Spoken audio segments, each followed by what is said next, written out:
This Organized Chaos video is brought to you by viewers like you. Thank you.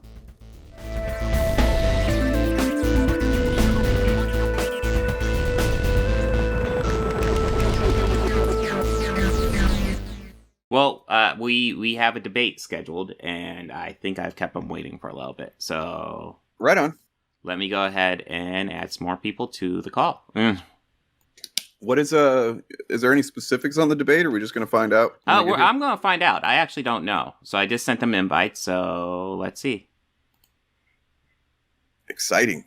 Yeah, I know. I usually just invite people on and then see what they have to say and then respond. I haven't had many debates, so, This is my third. And yeah, that first one you could maybe say wasn't really a debate. Yeah, I had also a first one that kind of was like that. Oh, okay. They're joining now. I was about ready to say, wait, did they not get the invites? Okay. Hey, you guys there? There was this huge delay. Well, actually, if you wouldn't mind, Chaos, because I am streaming this as well on Twitch. Can I put the Twitch link? Well, I guess it doesn't really matter at this point, does it? If you wouldn't mind introducing yourself to my channel, because well, I don't think anybody over on my side of things has ever heard of you. No offense. But... Yeah. No, I don't know if anybody's on my side. We should do introductions. So I am Organized Chaos. Probably, yeah. I am Organized Chaos. I run a YouTube channel. We mainly talk about movies and recently a lot of Fandom Menace stuff. Yay. Old school versus videos used to do really well. Toying with returning to that format. But yeah, right now, just lots of movie commentary. Well, okay. It's seems to be needed more and more these days. Excuse me. Your name is Jim the Casual, right? You have yes, you have a Twitch, huh? I do have a Twitch. While he's figuring out the technical issues, I'll go ahead and introduce myself. I am Jim the Casual. I am part of a duo stream known as Blake and the Casual. We mostly focus on games and some media. We have one of our bigger shows is International Book Club, where we live read books.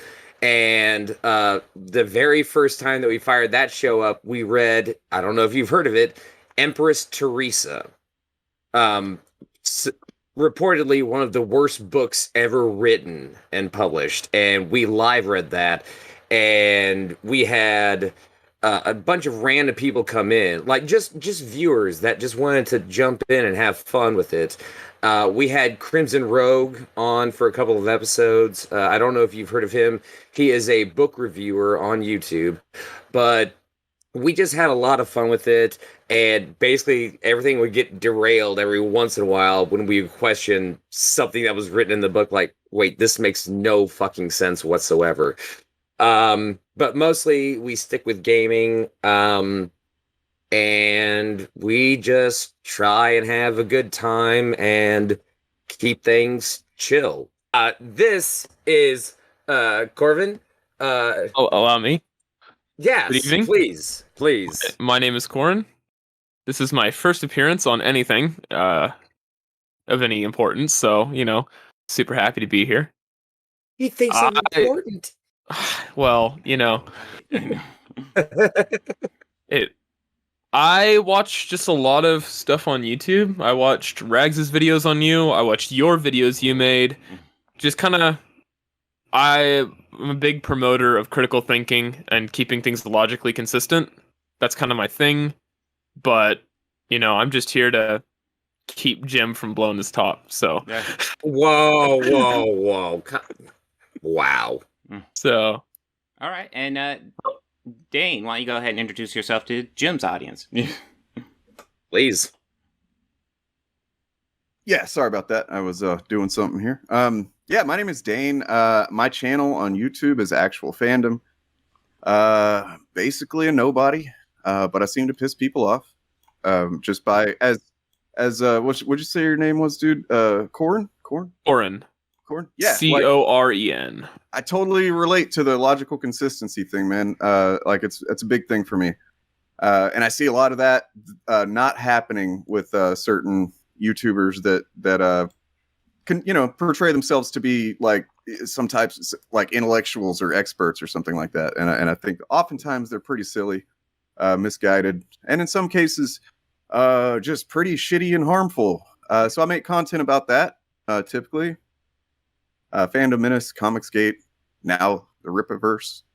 And, as well as every once in a while, I'll make some stuff like, just like, here's what I love and why I love it. But Right. I should probably make it known. I don't watch a lot of movies and TV, which is kind of why I wanted to be here, is that I've never seen She-Hulk. I've never seen Kenobi. I haven't even seen The Rise of Skywalker. I just kind of fell off, and I work 12-hour days at a metal fab shop, so I don't really have the time. The conversation me and him had before this was he was almost trying to take like a conscientious objector kind of stand, like a very neutral party in any discussions that we have. Unbiased opinion. Yeah, that too. Okay. So yeah. Jim, you wanted to ask me on here. What did you want to talk about? So you asked me how this whole thing started. Yes. Well, I found out about you through the very first response video that Rags did about your Obi-Wan Kenobi review. And okay, not gonna lie, I kind of did agree with him a lot on a lot of the points that were brought up, but at the same time, there definitely wasn't like any like major issues. You have your opinions about the show. You're welcome to like the show, whatever. There you go. And then it got to the Moses Ingram part. And that's where things kind of started to, from what I could see, kind of snowball a little bit. I think at this point it would be safe to say that things have snowballed just a little. And I am a Rags fan. And then I get kicked. No? Okay, good. No. He hasn't figured that one out yet. You're good. It's okay. No, I like to kid. No, I actually I am happy to talk to people. So okay. So I will be honest. I've made comments in other videos, and I will publicly say that I may have been a little harsh in some of my previous comments. I don't know if you found them or not, but I probably could find the them, thing. I don't know. Yeah. Well, that's fair. That's fair. But then, after your response to his response, and then his response to your response to his response, I found a video on your channel called "The Debate with a Rags Fan." Yeah, it wasn't even that long ago. Yeah. I know. And oh boy, was that I think Trainwreck would be a proper description of it, I think. I mean, train wrecks are too sudden. I'm watching the video, and I'm like, I'm watching the first part of it, and I'm like, oh, this is not going well. Let me see if I can like jump forward and see if it gets any better. And like, oh, it got worse. Okay, so like, okay, I'll jump back on the timeline. Wait, it got worse now? And then I get to the very end of it, and he's just like calling you a libtard and just all this just stupid shit. And what went wrong with it? I mean, like, I understand that you think it went wrong, but like, who went wrong? What happened? Oh no! I'm not. No, definitely him. Starts with an A. The other guy. Okay. Yeah, no. I have to admit, like, as I was going through the video, Chaos was very calm and controlled, but it was like, I don't know. I guess I got the vibe that he was like trying to start a fight. Yeah, Or- you'll see it a lot. It just the emotions rise, and then eventually it Yeah. devolves into name calling. Yeah, I get that. So that's when I started thinking, all right, I'll talk to him. And at first I was like, yeah, let's have a debate, but then I thought, no, let's just have a chat and keep things calm and cool, because there were a couple of things that I basically just had major questions about, because while I understand where you're coming from, sometimes the way you go about to sustain your point about things is quite frankly confusing. Okay, well, I'm happy to answer any questions you have. Yes. And it mainly comes down to, well, I don't want to start off with those heavy topics right off the bat. I do want to know a little bit about you before we start getting into the heavy stuff, like the gradual rise kind of thing. I don't want to jump into the deep end right off the bat, just so we can all like get comfortable with each other and, just Well, I'd have say a civil conversation. the biggest problem with Rags's format and any response format, even EFAP has this problem. It's the issue of ill-defined terms, because you say, oh, something's bad. Well, bad can have 27 different meanings to 27 different people. So that's why having a conversation directly is better, because then we can define our terms and make sure we're on the same page. I agree. I think that's fair. Yeah. Um you are you two, Dane, and do you mind if I call you Rob? I go by Bob, actually. Bob. Oh, okay, Bob. I'm learning this too. A lot of people call me Chaos. It happens. I'll be switching back and forth, man. I'm sure something's gonna happen tonight. Bob, I saw, I think it was one of your not an intro video, I think it was your video about damn it, because I went through some of your vids, like just trying to get an idea. It was basically saying you had a love of comics and movies, and that's why you started doing this, right? Okay. What was like the main driving force behind that? Was it just like bored, or you were like, hey, no, I've got things to say about this stuff going on, or this media, and I want to put my opinion out there? Well, I mean, the whole foundation of my YouTube channel was primarily a love of movies. Comic book movies were becoming big. I grew up with comic books, so I was like, okay, cool. Let's since this genre is rising, I'll go ahead and make some content about it. It was fun. And I always had a love of like filmmaking and stuff like that, and it kind of allowed me to channel that a bit into, just my normal life, which wasn't something I was able to do before. Okay. I did see some of your earlier videos, and they were definitely, comic book movie based. Mm-hmm. All right, here's the real question that means if we're going to be friends or not. Marvel or DC? I definitely lean towards Marvel. Okay, cool. We're okay. We're still okay, people. It's fine. Hey, DC. the DC movies are the funniest non-comedy movies I've ever seen. Like Justice League, I was dying the whole time. It was great.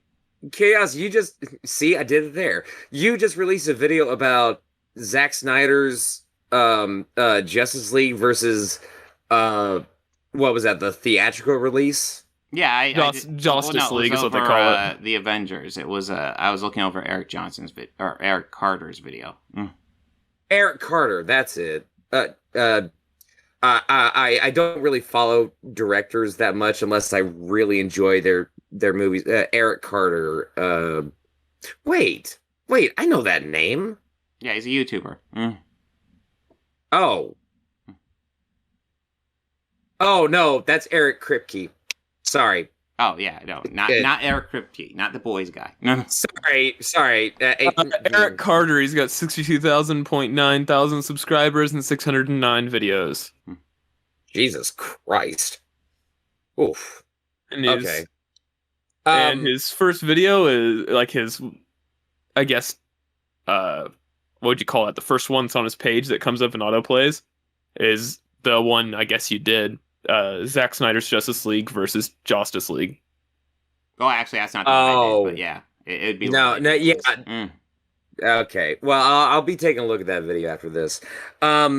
Just to kick things off, and just to, I guess, kick our conversation off. What is your opinion of the current state of cinema at this time? Because there is a lot of discourse between a lot of the new shows that are rolling out, and I want to get your temperature reading on what's going on right now.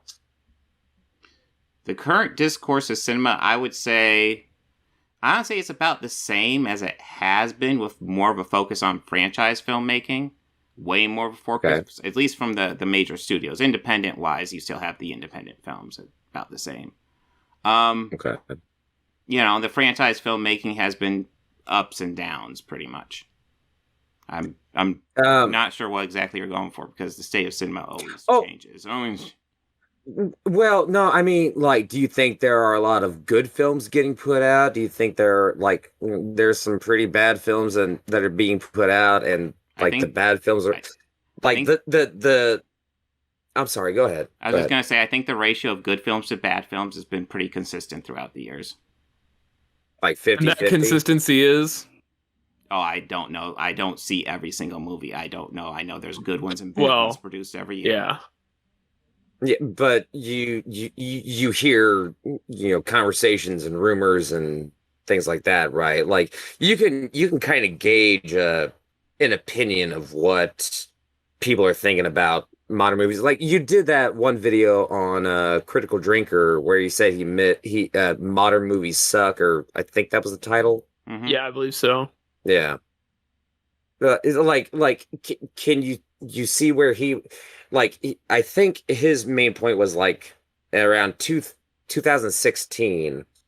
And I think one of the major points that he brought up was the Ghostbusters 2016 film. Yeah, was kind of like it was kind of like the tipping point for where we were like, oh,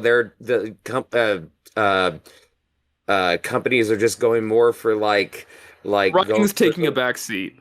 The wokeness and stuff like that. Like, that was his opinion on it.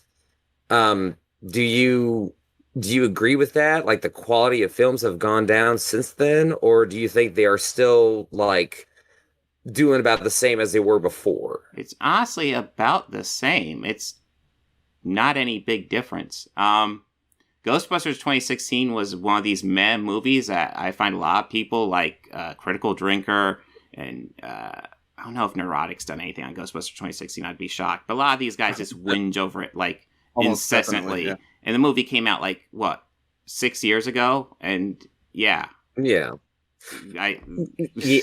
don't see how that's a reflection of modern movies at this point. Well, I'm sorry. Go ahead. Yeah, I have an opinion on that. First of all, I guess whenever we're talking about the state of cinema, that's pretty vague to me. Like, are we talking about just your straight opinion?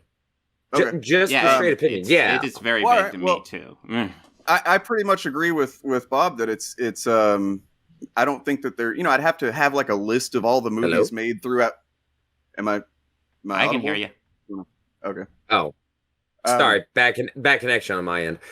I'd have to have a list of all the movies made in certain eras and do count them up, and then we'd have to look at. I mean, I don't know.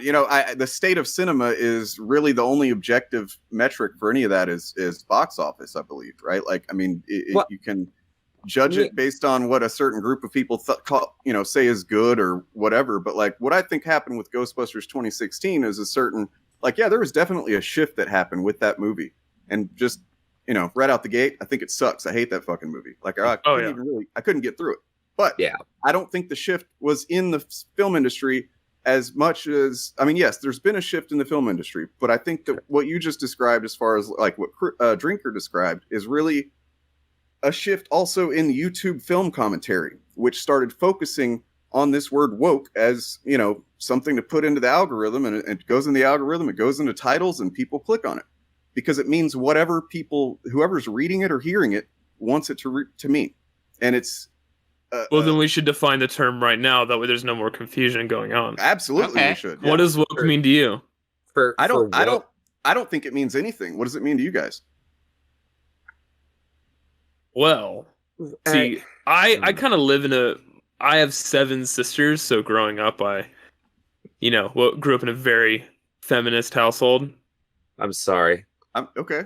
What does that No, have to do with not because of the feminists, just living with 7 other women at the same time. yeah, Like, it was- I am sorry. The first rule of living with 7 sisters is you were always wrong. I saw the whole feminism thing, and it was annoying at first, but I'm of the position now that it's just everybody needs to do what they're gonna do, right? Okay. Yeah. Freedom of choice. And I think wokeness pushed that originally. Like, it was feminism, gay marriage, like all these different freedoms, right? That they wanted. And that's great, right? Everyone should be free, right? I'm a libertarian, so, everyone should be free to do what they are gonna do, what they believe is right, 'cause that's all we can do.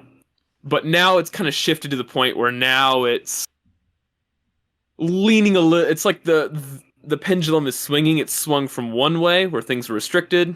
Now everything's free, and now it's swinging the other way.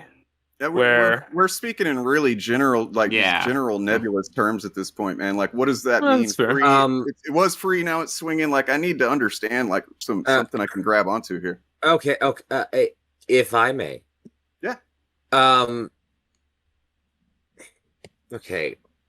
Background. I kind of live a bit of a very walled off kind of existence when it comes to these type of things, but from what I've gathered from different pieces of media, YouTube responses, things like that, how do I put this? The popular term for woke is raising perceived groups that are at a disadvantage to a higher level and promoting them more, i.e., blacks, Asians, the other races, the gays, all that, and putting them on a plateau and making them the highlight of the conversation. And you were. I actually was kind of on board with your definition until right at the end there, because that's the plateau thing threw me off. I see people have a really, like, the people that tend to get upset about wokeness, which, by the way, I don't think most people that are for the things that you guys might call woke, we typically don't use the word woke. It's like mostly you guys that call it that. Okay, hang on. Before we go any further, I want it on the record. I do not believe in wokeness. I want that said straight out. Okay. So what are we talking about then? Yeah. Like, if it's, because I'm trying to. Okay. Take the Hightower movie, for example. They changed Roland's race. Oh, the for Dark no Tower. reason. No, the Dark no. Tower. You mean other Tower. than Idris Elba being one of the best parts of that movie? I mean, it's not a good movie, but Idris Elba Yes, was I awesome. would agree with you there. They what is that? changed his race arbitrarily. well, I mean, but it's also arbitrary for you to care that they changed his race, Stephen. Well, doesn't it's care. if you've read the Dark Tower books, you know Yeah. that it's important. Yeah, no, it's really not. No, Stephen not King- at all. it's, No. Do you know what an adaptation is?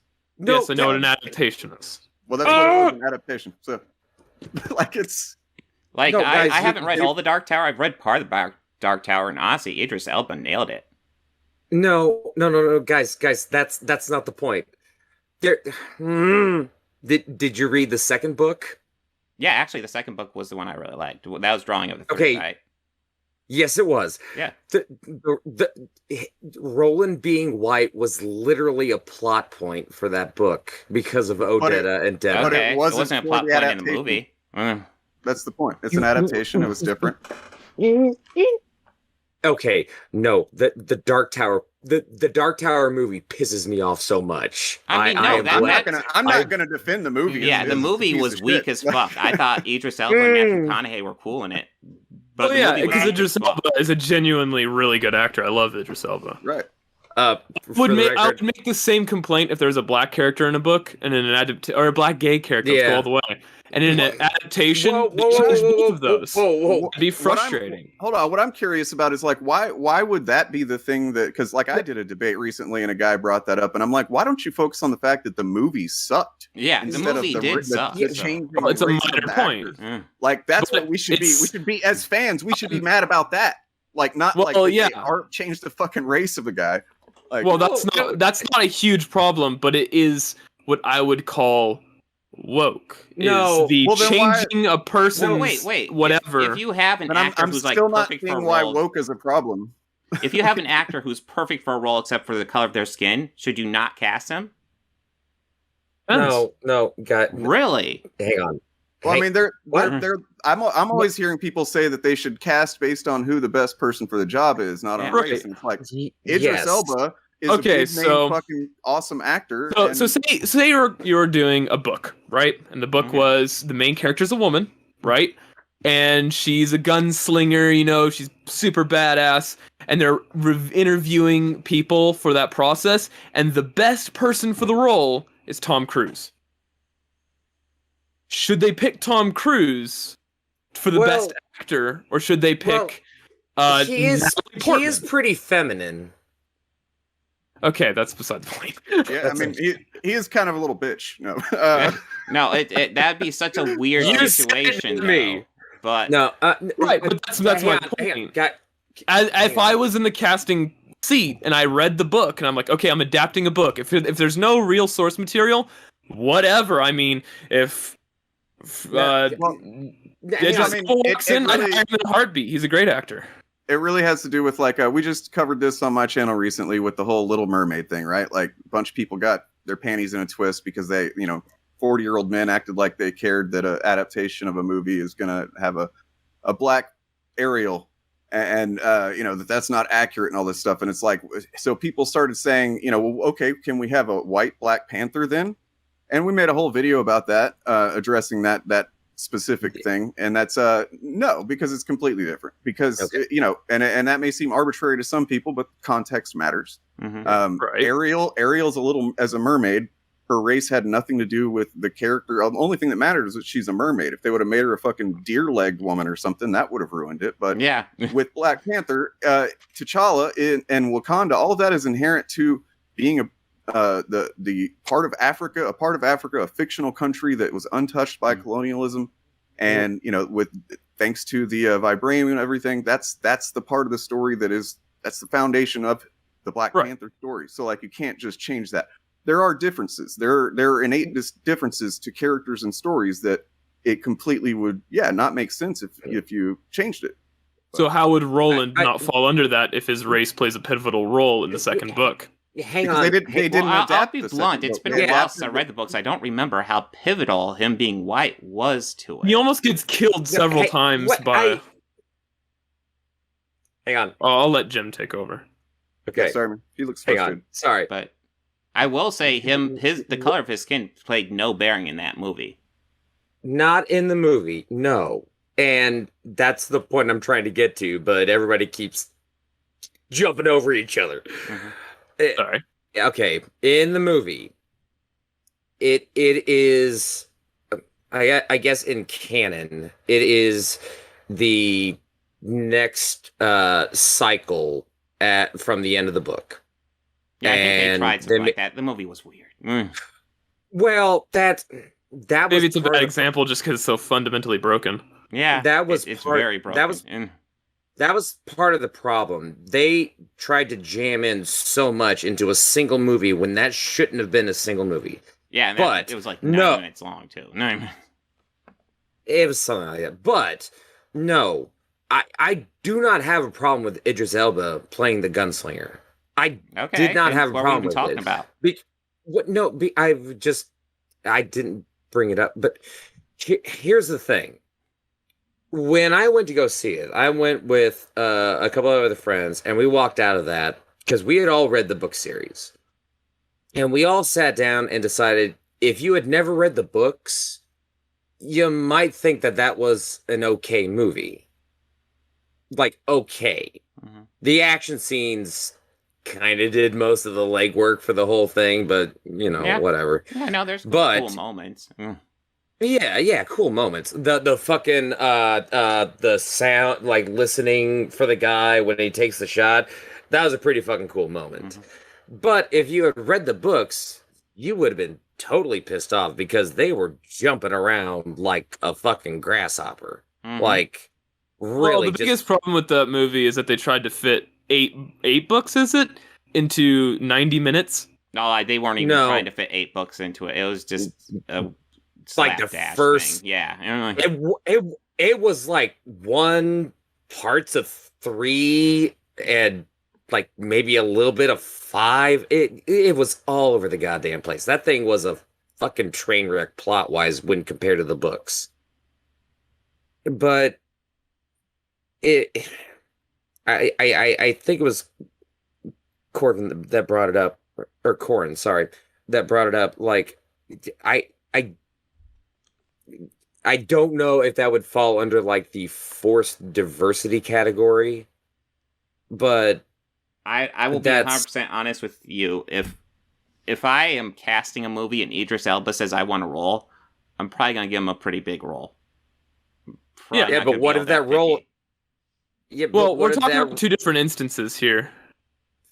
what if that role is Winston Churchill? I don't think that would Then he fit wouldn't- quite yeah, too well. I- he Yeah, wouldn't- obviously because that that's a can't be a literal historical figure. interpretation. Then, No, at the it- very least. like I said, there's- Context an matters. adaptation. Context matters, Yeah. and things are different than other things. Yeah. You know And what I there- mean? there's- Like, you can't just- There's let's also be serious. There's a difference between fictional characters and actual historical figures. Yeah, no, absolutely. I understand that. But if there's one of those producers that are high on cocaine that come up like, guys, I got a great idea. We'll cast Eddie Murphy as Well, Winston Churchill. You And they're know, no. sometimes you get a really talented director that has a weird take, and sometimes they'll do weird shit like that, and it works. Like, a lot of times it depends on the artistic vision, and, like, if the director's Well, talented enough to what- pull it off. Can you give me an example? Oh, fuck. Wasn't there, like, a David Bowie thing where, like Tilda Swinton played David Bowie? No, it was a Bob Dylan thing. Oh, Yeah. Bob Dylan, and Yeah. it was Tilda Swinton, and Yeah, it was a whole bunch There's of like different several people, yeah. actors, right? Yeah. Yeah, I do remember that. Actually, I did see that. It's been so fucking long, but Mhm. What, look, did you guys see Black Adam? Let's talk No. about Not something current. No, any interest? at all? no, No. I don't watch a whole lot of movies. I'm not seeing any. I'm just saying I'm not seeing really anybody upset about the race change with that one. Is it a race change? Yeah, Dwayne Johnson is not like Middle He's Eastern. Samoan and African American, isn't he? Yeah, he's but he's from not Guam, Middle I Eastern, believe, right? actually born. Yeah. wait, Dwayne Johnson? Yeah, he's. I looked it No. up recently. We were talking about it. Well, he's I mean, half born in Samoan, Guam. half He's African American. He's born. Right. I But thought yeah. he was Hawaiian. Yeah, Samoan. Simone. Yeah. Samoan. Yeah, right. Duh. Same fucking thing, Jim. Jesus. Okay, but Yeah. Mhm. We're getting off the rails already, guys. Was it All any because good? Let you me brought- see this. All Was it because any you good? brought up the Dark Tower. God damn. I'm sorry. We're trying to Mm. find the rails, is what I feel like. Yeah, Where are I'm the not rails? really Get sure on where the we're going rails. with this one at all. Okay, Can we agree? okay. Dark Well, Tower was well, weak sauce. Can we? Yes. Oh yeah. Okay. Here, let's bring it to something a little closer. I'm an author, s- or at least trying to become one.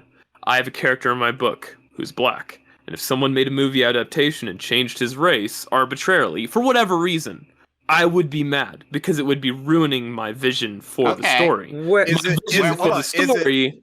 Is it arbitrary or is it for whatever reason? Those are two different things. Like Yeah. for a reason, if there's a reason, then it's not arbitrary.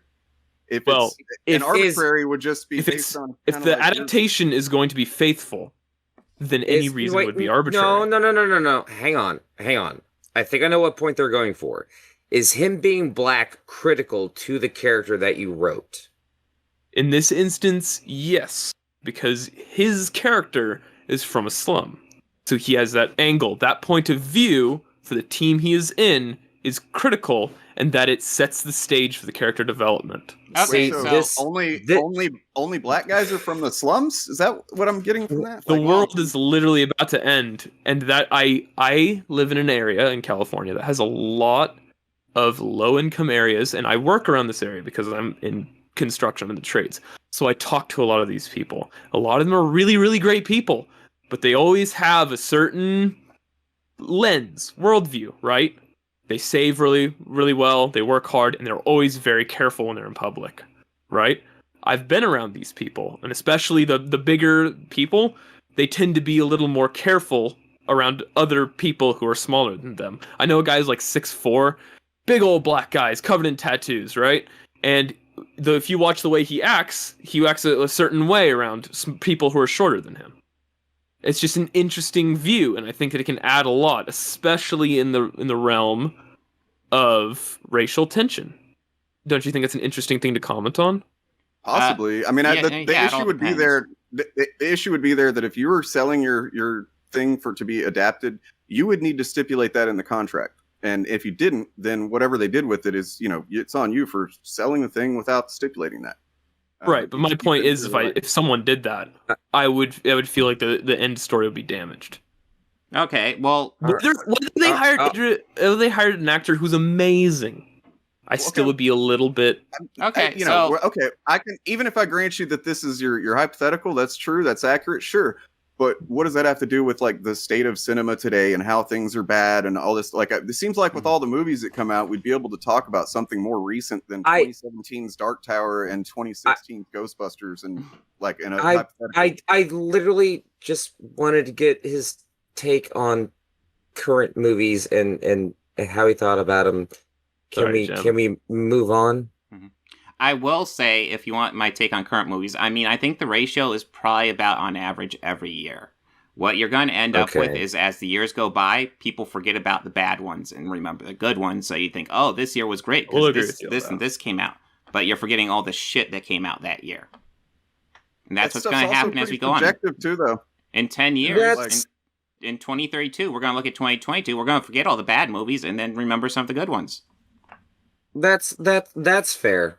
That's fair. I will give you that. I mean, how many good movies can you think of from 1980? A few. But a lot of movies came out that year.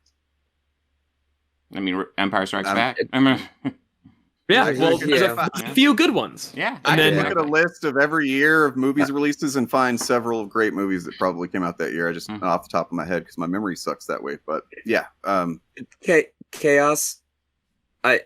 I have to apologize. I honestly thought that was just going to be an innocuous question just to like lead in to other things. I didn't know it would turn into this. Well, yeah, it's the problem is it's kind of vague. So, well, because I like to give open-ended questions where there's a lot of different answers, but I didn't know we would be crawling over each other the entire time. Yeah. Again, well, at least it's leading credence to your title. So there we go. Let's get into what we're really here to talk about. There's been 4 videos now between you and Rags, back and forth.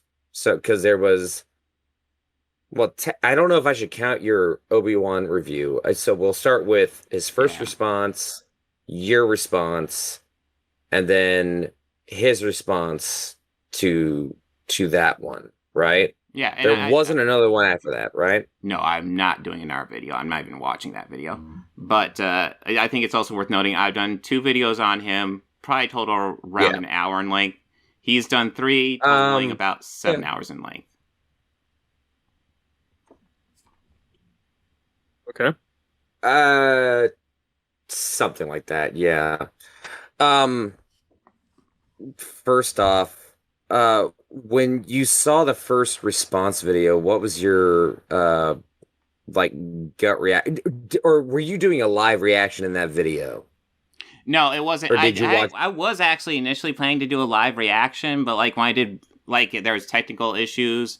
Then when I actually ended up doing more research, I kind of did not like the guy.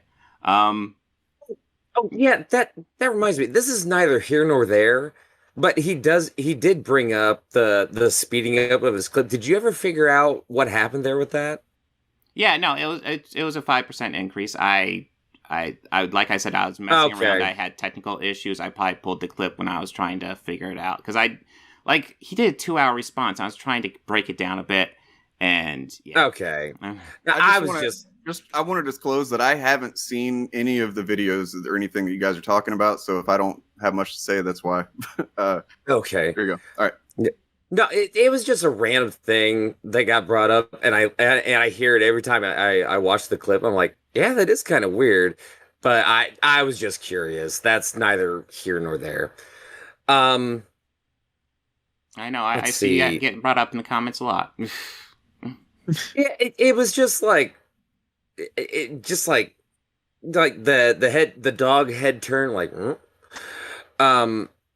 So I think the first thing that I want to bring up that I have a major question on, you in your response video to him, you picked a selection of clips, and from what I understand, they were from previous videos that you had done. Yeah, that. Okay, and the goal of those clips were to expound the racist behaviors of other YouTubers, correct? Yeah, a lot of YouTubers like Ben Shapiro, The Quartering. Who else did I cover? I covered Neurotic during that. There's Critical Drinker. Yeah. Yeah, and Rags. Yeah, Rags ended up getting brought in because he threw himself in there. I mean, I was not planning on covering him. The thing is, the content that was in those clips were in those clips. They each one of those clips basically had those people denouncing the racist behaviors being pointed at Ingram Moses Moses Ingram, right? All right. Fuck. Well, let me ask you this: did they say, "Hey, don't send racists to Moses Ingram. Racism is bad," and then end the video? Was that the end of their video? Well, why would they have to? Well, no. I'm asking, was that the end of their video? Did they say, why are they making a video? No. I'm not asking about their videos. I'm asking about the clips that you picked. Well, it's part of it. So, if you need the entire video for the context of the statements that they made, why would you pick those clips? I'm showing you the highlight clip. My whole point was that they are saying, hey, racism is bad, but then they turn around and start talking about other stuff that's unrelated. It's clearly they're just running cover for the people who are being racist. See, that's not what I read out of those clips. Okay, so you're saying that if someone says racism is bad in a video... Hang on. All right. Hang on. Well, let me ask you this. If I were to say racism is bad, and then I turn around and say, but look at this person. See how racist they are? They're much worse than you are. See how racist they are? What signal does that tell you? It tells me nothing because they were two completely different scenarios. Really? Yeah. One was a personal attack. One was a company making changes based on racism because they wanted to put it out. Let me ask you this. Why did they even bring up the China poster? Why did that even relate to that discussion? Because Disney wants money. They made sure. Of course racially they want money. Hang on. They made racially based choices and literally put a black man in the background because they knew how much China hates blacks. Okay, what does that have to do with Moses Ingram getting racist attacks, though? It doesn't. Why did they bring it up? Because that's what sparked the whole incident. It's not that one thing is worse than the other. It's not trying to cover up. Wait, what? Either Moses Ingram incident. getting racist messages was sparked by China having a smaller fin on a poster for The Force Awakens? Well, there was the late night tweet that Disney released that said that Disney is basically blaming the fan base for these racist comments when Is that what that likely... tweet said? Do you want to go on the record with? Do you know what that tweet said? I already had this debate on my channel, by the way, and like, I'm sorry, I don't have to have seen the videos that you're talking about to know what this argument is. No, you can look at the tweets. I don't know if you want to pull them up, Bob, but like, I'm pulling them up right now. The tweets don't say the entire fan base is fucking racist, because I'm part of the fan base and have been pretty much as long as I've been alive, and I didn't feel like I was being called racist because I didn't share the fucking views that were being thrown at her and directed to her in her messages and stuff. I talked to this Fandom Menace dude on my channel about this. He's like, they're calling the fandoms, racist. And I'm like, nope, they're not. They literally are saying, if there's anybody being racist, then don't be. And if you feel fucking triggered by that, then you probably should ask yourself why that is. Okay. Well, let me ask you this then. Who is more likely to be following a Star Wars-based Twitter account? Regular random people that have never seen it that just happen to be racist, or Star Wars fans? They're talking about racist Star Wars fans. These things aren't mutually exclusive, dude. There are people who call themselves Star Wars fans who are racist. And that's who they were talking to. The ones who were saying that shit to Moses Ingram. Okay. It's not that hard a concept. It really is mind-boggling to me that you guys seem to just fall over yourselves to misunderstand this shit. Are you 100% sure that every single tweet that she got, or DM or whatever, was purely racist? No, but she definitely got racist ones. You see how you're moving the goalposts just like all over the fucking place, dude? Like, why can you not accept that this woman just got racist messages? Some of them were shared. Why do you need to know that 100% of the messages she got were like super racist or something, whatever? Like, because that's what the story was. That was the basis. They never said that. They did not say 100% of the fucking messages were like, stop making up criteria that don't matter, dude. That's how it got spun, though. That's my point. Because she did get racist messages. She absolutely did. It didn't get spun that way. It got blown up in that fucking echo chamber of the Fandom Menace and whatnot, where they're acting like that's what was said, when it really all that was said was literally right there in the tweet, and you can read it. And if you want to misinterpret it and blow it out of proportion and take it personally for some reason, that says a lot more about you than it does about Star Wars. What does it say about me? I don't know. That you're insecure about something, that that you don't know how to read very well, that your comprehension sucks. I'm not sure. Well, okay, fine. Can I relate this to something? Say you're into motorcycles, or say you're into video games, right? And somebody puts out a tweet that says, hey, video gamers are calling X video game racist. So all gamers, right? Or say it was 10,000, 20,000. They say, a bunch of video gamers specifically are going after this person. As a video gamer, would you not on some level think, I'm not a racist, why would I be painted with the rest of that crowd? Show me the point where they say all Star Wars fans are racist. They don't say all Star Wars fans, but they say a bunch of Star Wars fans, and that kind of paints it like, a bunch of Star Wars fans. How should they have phrased it so that people who are fans would not have been upset about it? Because like I said, I'm a fan, been a fan all my life of Star Wars. I don't feel like it was, when I read that, I'm like, oh man, it's talking about the racist Star Wars fans, the ones who are being racist, which is probably not even close to like. Well, why don't they just say she was receiving racist tweets from people instead of specifically calling out the fans? Publicly said out. She wasn't calling out. Yeah, dude, you're talking about the fans as if we were a fucking monolith, and we're not. There's a lot. That's how it was worded. No, it wasn't. Read the tweet. It absolutely pull it up and read it. I'm trying to find it right now. Let's read it on screen. I'll paraphrase it real fast. Read it on stream. Enlighten me. I've never had a Twitter account, so I wouldn't know. Well, does someone have it pulled up? I can paraphrase it pretty well. No, no. I don't think we need to do any paraphrasing right now. Hang on. Okay. I think we need to go to the source. Okay. Just because.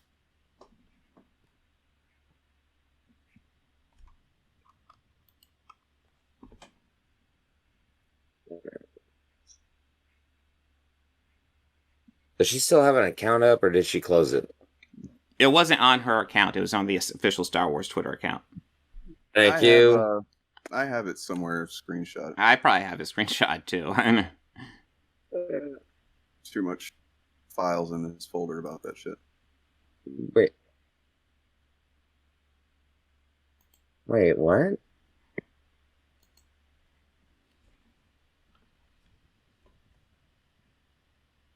There's like 15 different Star Wars ones. Which one was it? Okay, it's probably gonna take you a while to dig it up if you're just looking for the straight Twitter account. Yeah, because there's It's Star Wars, yeah. Star Wars Celebration. I got Star Wars UK, Star Wars Ander and Tales of the something. Oh, official home of Star. Let's go with this one. Okay. You have to keep logs that far back. It does. Oh it can go back pretty far. Okay, the official tweet was there are more than 20 million sentient species in the Star Wars galaxy. Don't choose to be a racist. Okay, I did see that one. What? That one's pretty innocuous. Yes, there was another one that was the one that I think there was another one before it, but yeah. That's all it says? Is that verbatim?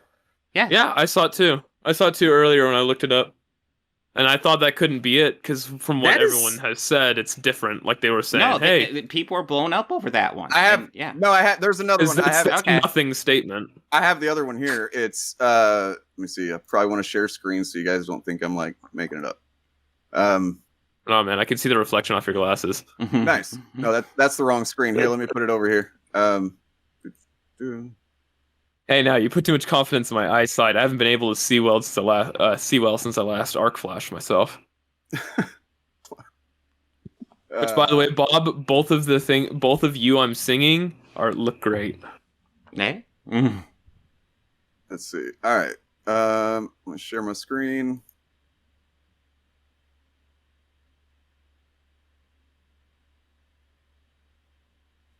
We're proud to welcome Moses Ingram to the Star Wars family and excited for Reva's story to unfold. If anyone intends to make her feel in any way unwelcome, we have only one thing to say. We resist. And then there are 20 million sentient species one. All right, so okay, I can see your point. It's a nothing tweet. It literally means nothing. Yeah. Think about how much content was made off of that, man. Yeah. Like how many videos were like, they're attacking the fans. It's so non-committal, though.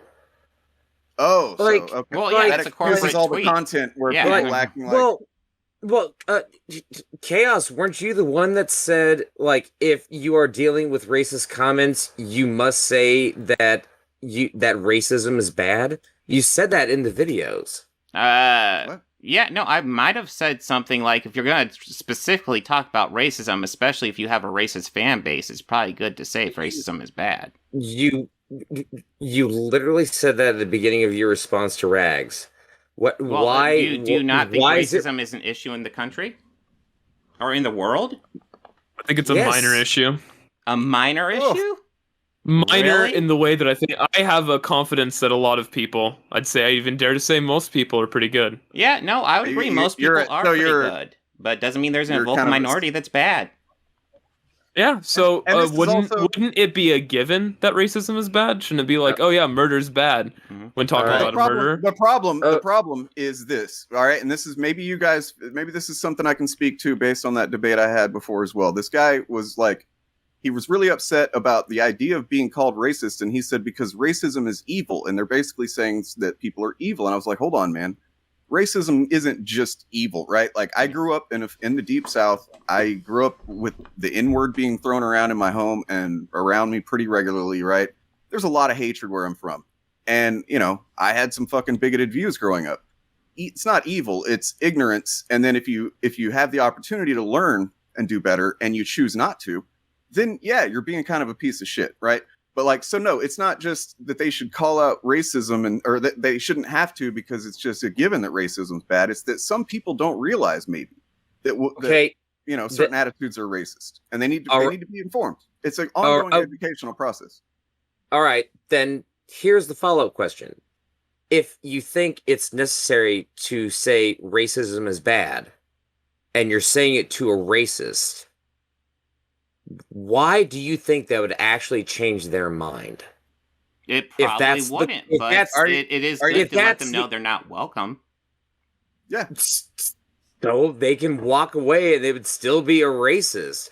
My point is, why do you believe that it's necessary to always call out racism? It's important to establish. Because that's how you create that's how you make it socially unacceptable, as it should be. Not just assuming that it is. No, it's not. It's really not. There are definitely communities where racism is acceptable. So socially unacceptable? I think everybody knows that it's socially unacceptable. No, not everybody does. No, they don't, man. They don't. Honestly, if you're watching a lot of the content I go over, a lot of people watch that content don't realize that. So wait, whoa. You're saying that your audience doesn't know that racism is bad? I didn't say my audience. You said that the people that watch your content, I said, might not know that racism is content I go over. The content. Okay, do you honestly think the two audiences are going to cross over? I mean, they might, but I know I have a fairly decent audience that isn't part of that audience. So why do you still feel the need to constantly say that racism is bad when you why do I feel it's important to call out racism? Because racism is bad. when you already know that they know racism is bad. Because there might be people who cross over who don't know. You don't know. There are plenty of people that have not been given the opportunity to understand. I mean, you guys are learning about racism right here, right now. I've learned about it my whole life. You should be learning things right now that you don't know. Oh, you live in California. Gotcha. No, you should be learning shit right now. Whenever I was speaking, whenever Robert was speaking, that you didn't know, because it seems like you don't know it. And yet you are choosing not to, and you're looking for ways around to argue around the points and shit like that. One second. Say, oh, everybody already knows racism's bad. One second. No, do you think I'm racist? I don't know you. Yeah, I genuinely don't know you. I don't know either of you. I don't know. I mean, I would hope not. I would. Let's define racism, right? Because racist, I would very rarely call a human being, you're just a racist. It does happen, but it's pretty rare that I encounter somebody like that. What I would say is that people have racist biases that they either don't know about or they're completely cool with, right? Because like I said, growing up, when I didn't have any context for anything, I had some fucking pretty racist biases that once I learned, like, oh shit, this is actually not a good view to have. And makes me kind of a bigot. Then I worked through those things. I probably still have some biases that technically might be racist in some way. It's not an evil fucking thing. It's just like we have to be conscious of our biases and work through them.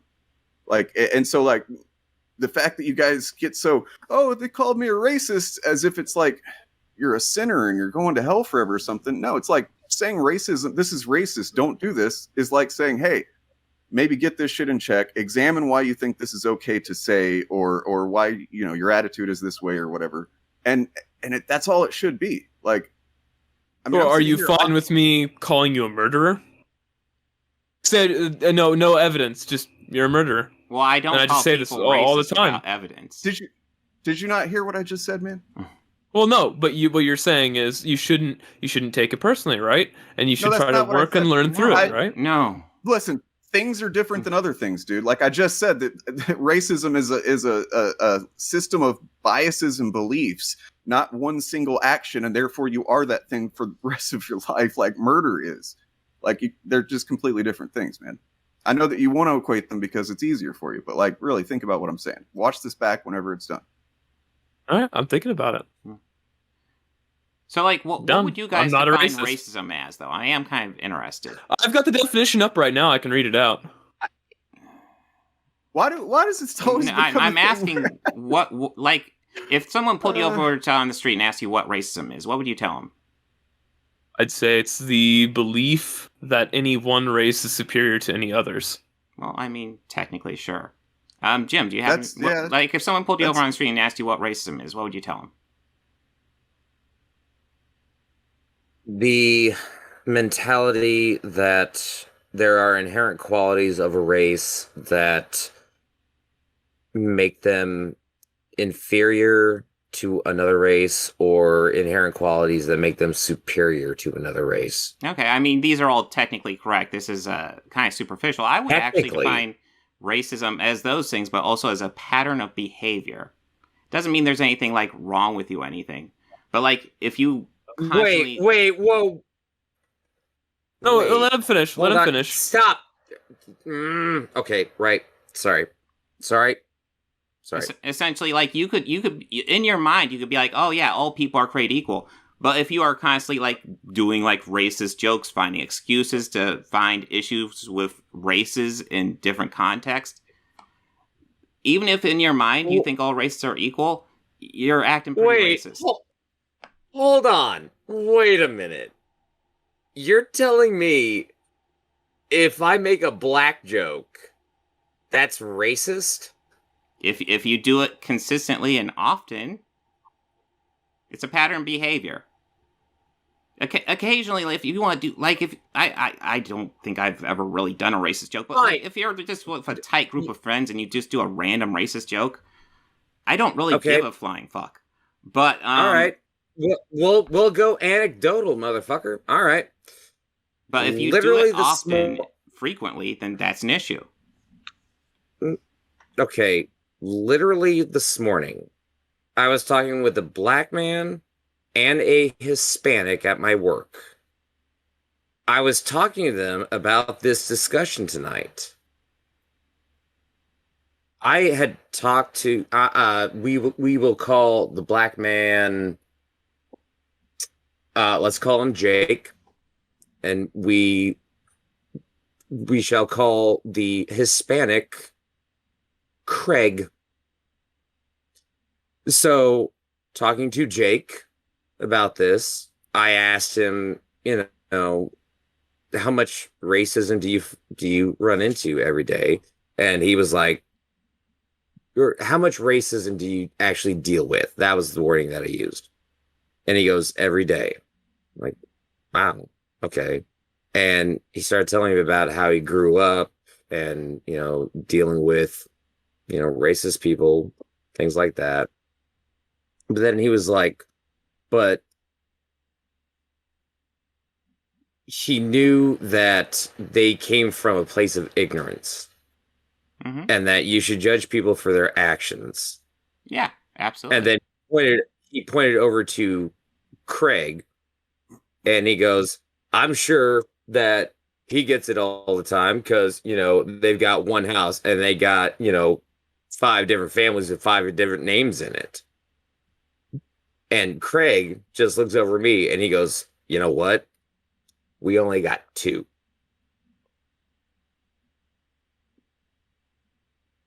All right. Okay. So what point do you feel like that makes, man? Because sometimes jokes are just jokes. Do you think? Okay, so I mean, yeah, you're not wrong. Jokes can be just jokes, but like it really does. Like just. That has to do with. I think you all are doing like knee-jerk reactions to a bunch of stuff. I think you guys are taking this far way out of hand. Wait, no. Hold on. We're taking what out of hand? We started talking about you guys were on top of this Moses Ingram tweet. That's what this whole thing was about. That's what the initial video, from what I understand, was about. And you guys just admitted that you basically handed that point to us, that tweet was a nothing. And yes.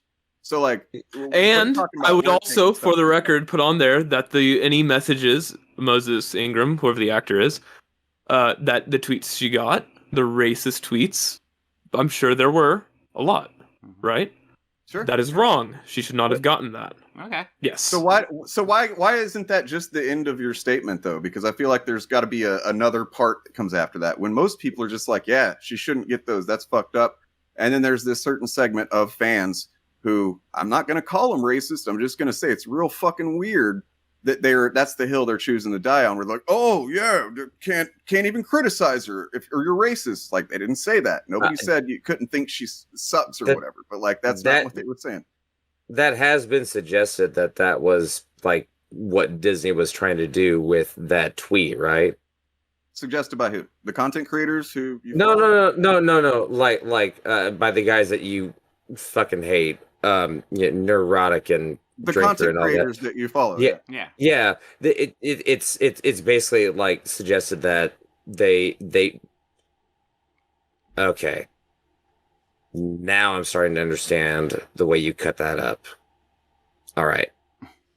The biggest thing that I was so confused about by those examples was that you have the first half of them denouncing the racist tweets and messages that she got, and then the flash to Disney.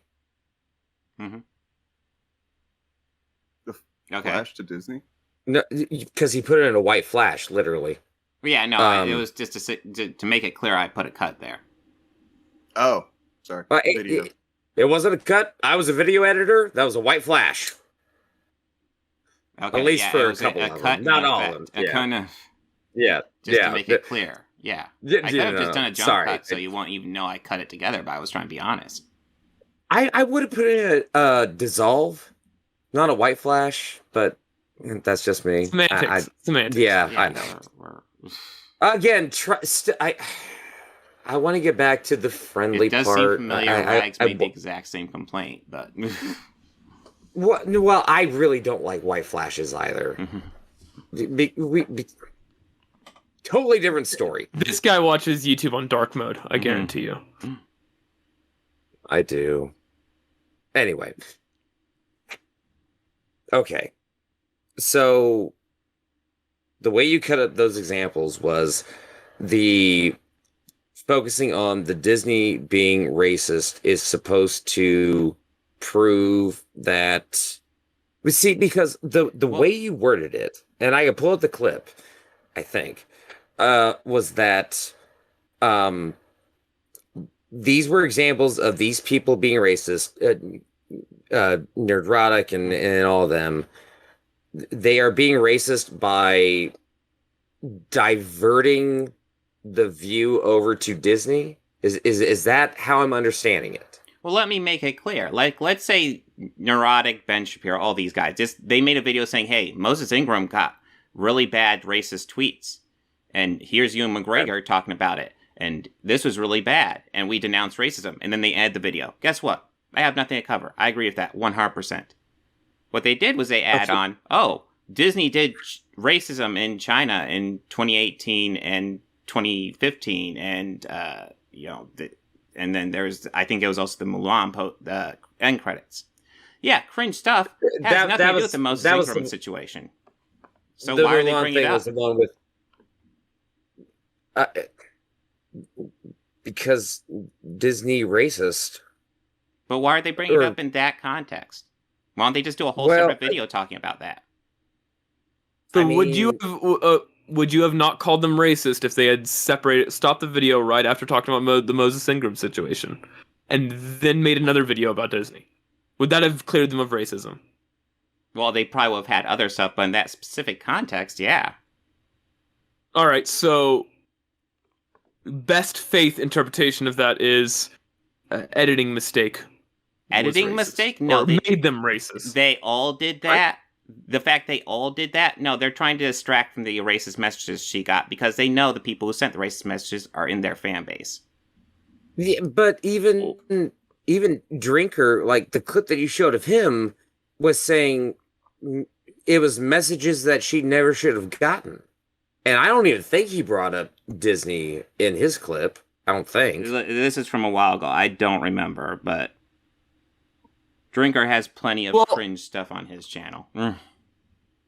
Well, let's move on to what I saw in Rags' video that he said that kind of pissed me off, and I'm not mad at you now. It's just in the moment when he called Moses Ingram a clown person, and you said he was racist because you doubt he would have said that if she was played by a white man.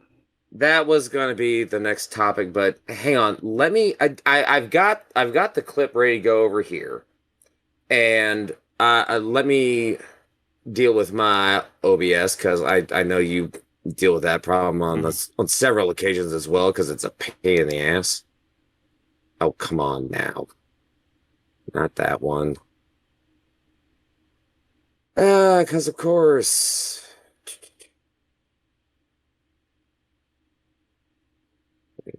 Yes. That one. All right. Now will the audio will be playing. I am going to play. Actually, you know what? I can stream it to you guys too, just so we have the timing down. I'm going to play your section of clips from that vid that you put out, just so everybody has context. Okay, here we go. Hundreds of thousands of people. It's not a big deal, and implied it's okay because Disney does bad stuff too. It is all unacceptable and should be called out. Anyone of sentient mind, no one is in favor of Moses Ingram being hit with racist DMs. So, by the way, when I talk about Chinese racism, what I mean is that Disney, in making The Force Awakens, actually removed, they removed Finn from the Chinese posters because there is so much anti-black racism in China. Okay. Oh, pause, damn it, you son of a bitch. Well, all Thank- this stuff came to a bit of a... Thank you. Jesus. Okay, question. Just for clarification and just that, make sure I'm not missing anything. The part between those two sections of Ben Shapiro, what was being said in between? Do you remember? I don't know specifically, but he was obviously deflecting from the racist messages by talking about, but Disney did racism X so long ago. Wait, you don't know, but it was obvious? I knew at the time. We're dealing with something that happened a few months ago, man. What can you point me to the video clip? Can you give me a link? The Ben anything like that? Shapiro's Star Wars video? Yeah, it was very popular. What? Okay, was it just type in Ben Shapiro Star Wars? Probably. I don't usually like to link Ben Shapiro because he's a piece of crap. Yeah. Yeah, I'm not a fan either. Let's not be talking about. Look, let's be fair. I ain't a fan of all the guys that you're not a fan of either. Critical Drinker, I do like. I like his take on movies, but there you go.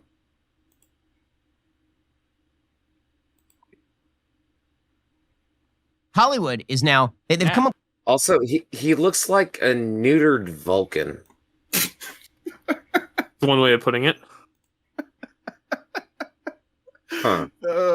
See, that's the comedy I was expecting from that joke you told earlier. I'm sorry. I think it's called Star Star Wars Wars Goes Woke Again, I think is the name of that video. Okay. You know what, guys, hang on. Can I ask for like a 2-minute break? Just because I think we've gotten off on the wrong foot.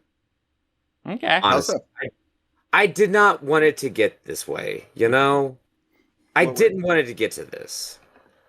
Because he was right. I'm feeling it boiling up, and I'm like, no, that's not what you're here for. You're here to learn and to share ideas, and you know what? I do apologize if I came off as angry.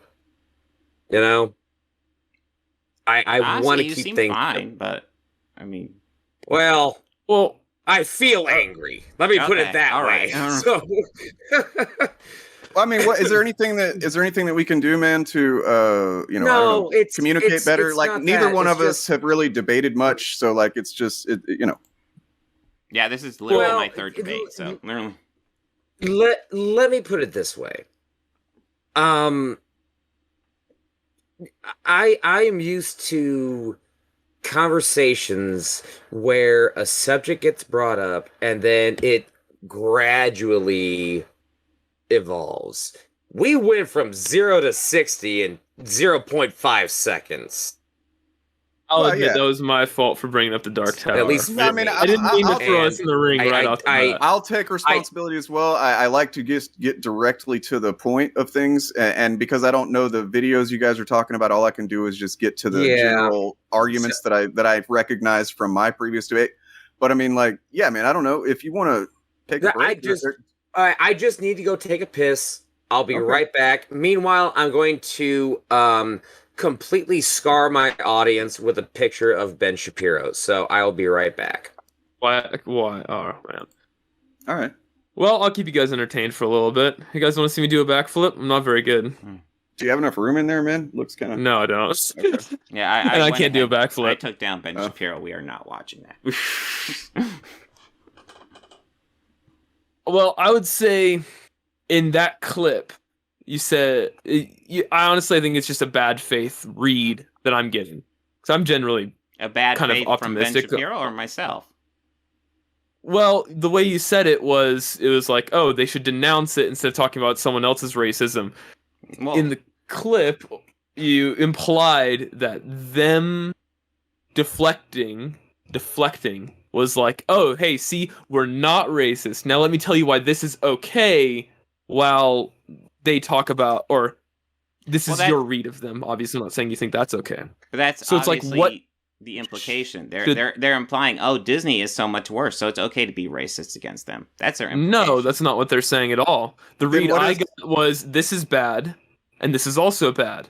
Then why don't they But just why- two So it's why different wouldn't just videos? the fans. It's not just the fans. I'm not excusing the fans that have, like with the whole Kelly Marie Tran situation, and now with Moses Ingram, it's like, all right, that's not okay, right? Why- It's not but okay why- to be racist. Why wouldn't we just focus on the incident at hand and deal with that? Like, why is it okay? So because there is no purpose that serves,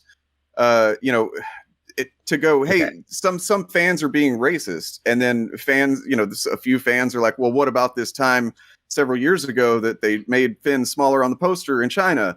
And it's like, there's no other purpose that serves except to distract and deflect from the thing that's actually happening right now, which is she was getting bombarded by racist messages. So like, it doesn't track. You said at the beginning of this, you're all for logical consistency. And that's what I'm looking for in this point, is how is that logically consistent to the issue at hand, which is this woman right now, at this point in time anyway, was being, directed with a bunch of bigoted shit. Okay, Well, can I take a guess as to what you guys were talking about? Are you talking about the shiny key syndrome with Disney, with a tweet, or I had a the guy shiny- I had a distraction statement I was with gonna say. these clips? Is that what's really going on? What's the distraction? The shiny key syndrome for babies, like distracting from the tweets of against Moses. If you want to call it shiny that- keys, how they did an innocuous tweet and everybody on a certain political spectrum went apeshit over it, then yeah, it was definitely some Alright, shiny key well. stuff they did to him. You are talking about Disney sending out that tweet, right? Well, No, yeah, he's, it triggered a whole bunch of racists. Yeah, we looked at the tweet. There's nothing in there that really should have triggered anybody except yeah. people that I held those views.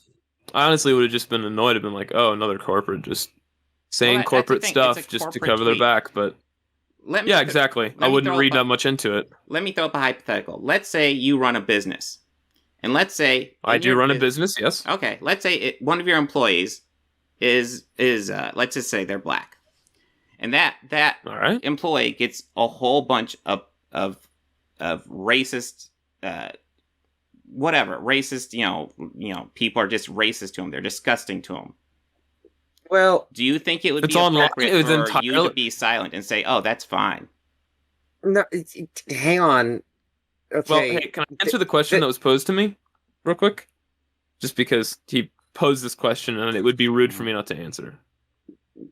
So if it was all online and it was on his account and it wasn't related to the business, then But it that's was his related to business. the business. If it was related to the business, well, then I would take it to PR, right? So if I'm a smaller company, I'd just say ignore. Because I would ignore messages sent to me as the business, because the business is for business things, right? We're not. What if it becomes publicly known that they did this and you Wait, ignored Well, it? but you don't. You also the reason Hold- it's different there is because you don't actually have a community built around your business. With Star Wars being a corporation, there is a fandom, a community of fans that are involved in this. It's not just like they're not just selling a product and that's it. Like there's another aspect to it. Well, What percentage of the fan base Wait, would you say is hold up. racist?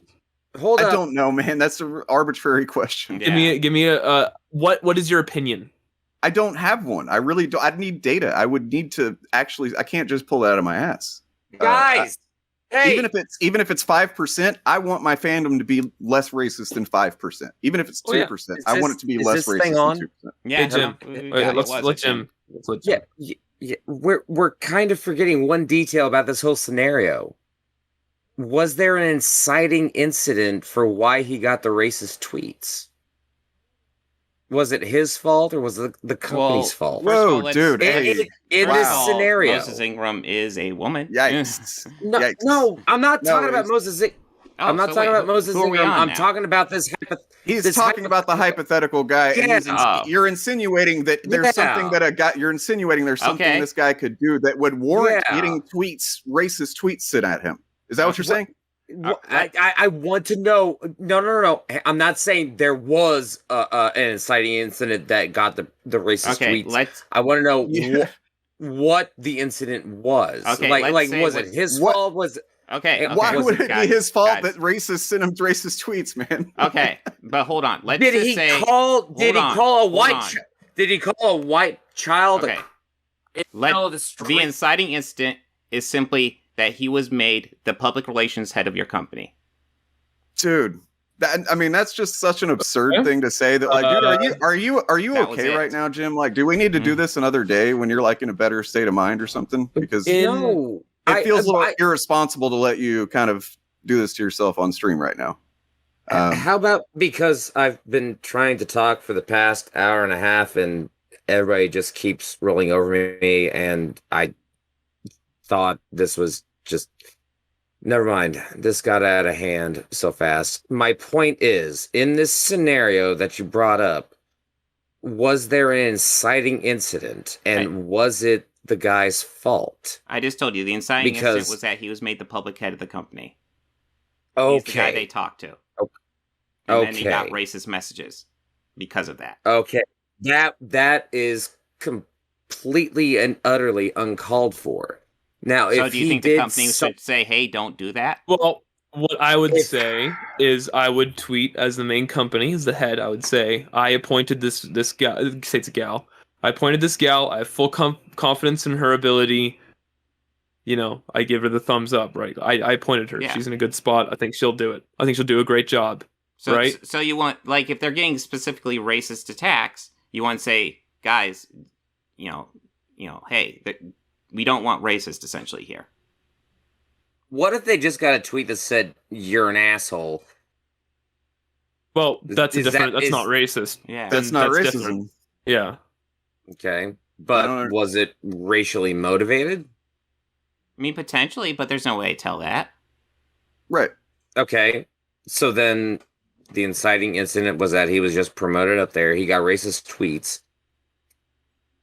That's it. He's gonna get upset over that. They're just if he words. gets hundreds to thousands, Okay.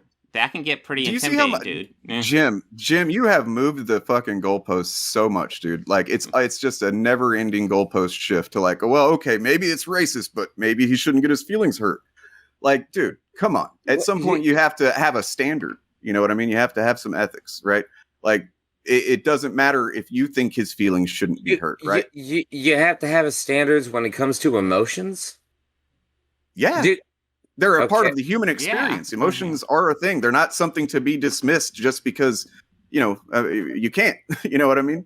Okay. Which would you feel worse about? Your mom dying or your girlfriend leaving you? It's arbitrary. It's an arbitrary. That's arbitrary. Where do these What does that have to do with anything? Yeah, that's batshit fucking questions that have nothing to do with anything keep popping up, man? Like, can we stay on the topic, please? Okay, fine. Well, what I would say in this scenario is I would approve of the person that I appointed, right? Publicly. Right? That's my part. And I would say, if you're getting it on your personal, then you can say whatever you want. It's your personal thing, right? So you say, this is not okay. Racism is not okay. You can say that on your personal. We'll have a policy in our company. Racism is not okay. That's been said. All right. So if you're receiving harassment of any kind, it's like, all right. And when you're representing the company, harassment is not okay and should be ignored. right? On your personal side, that's up to your discretion. Like if you decide to go out and say, hey, racism, okay, I'm getting this, and I'm like, all right, great, do that. The company supports you. But as far as the company is concerned, we've made our statement. And so the company, you know, and any company gets harassment, right? And it's just white walled away, right? Some of it's constructive, some of it isn't. Some of it's motivated by racism, and yeah, that's not okay, but it's still harassment, and it should be acknowledged. Okay. Yeah, but So it should simply- also be ignored with the rest of the harassment that the person or company All right, gets. but would you say it's reasonable for the company to say racism is bad, don't do racism? In that Yeah, context? that's in our company's that's, statement. Yeah, that's what these guys blew up about. That's all Star Wars Disney did in that situation. right. Okay. Back. Yeah. Back I have to the nothing clips. wrong with the tweet. Back to the clips, please. I just. I mean, we can. I feel like we already covered them. hang Well, on. So much anti-black racism in China. Well, all of this stuff came to a bit of a head recently when Moses Ingram, one of the main actors in Kenobi, shared a couple of samples of the abuse she'd been getting on Instagram. Nasty stuff that she absolutely didn't deserve. But what's even more interesting is the media firestorm that erupted in the wake of it. Okay. So where was the racism in Drinker's clip? Okay, so he didn't bring up the China thing, but he does go ahead and start talking about the media firestorm. He's quick to push aside the racism and start talking about the media firestorm. So why didn't you show that? Well, I showed him introducing it. I'm not going to show the whole video. I covered that video. If you want to watch it on my channel, or you can watch his video. Okay, but you're using this as a counter argument to Rags's statements against you. Why didn't you show the portions of his video where he is, what would you say, diverting attention? Because I showed him deflecting. No, you showed him saying she shouldn't have gotten the racist tweets. And then he That's starts talking all- about, but the more interesting part of this, He does start talking that literally the next clip is nerdrotic. no, he, Point he- is all that you- all- the clip very in much in that isolation clip. doesn't Yeah. prove a point. Racist stuff that she shouldn't have gotten. Is and then the words and that then he he said. starts going, but the more interesting part about it, On Instagram.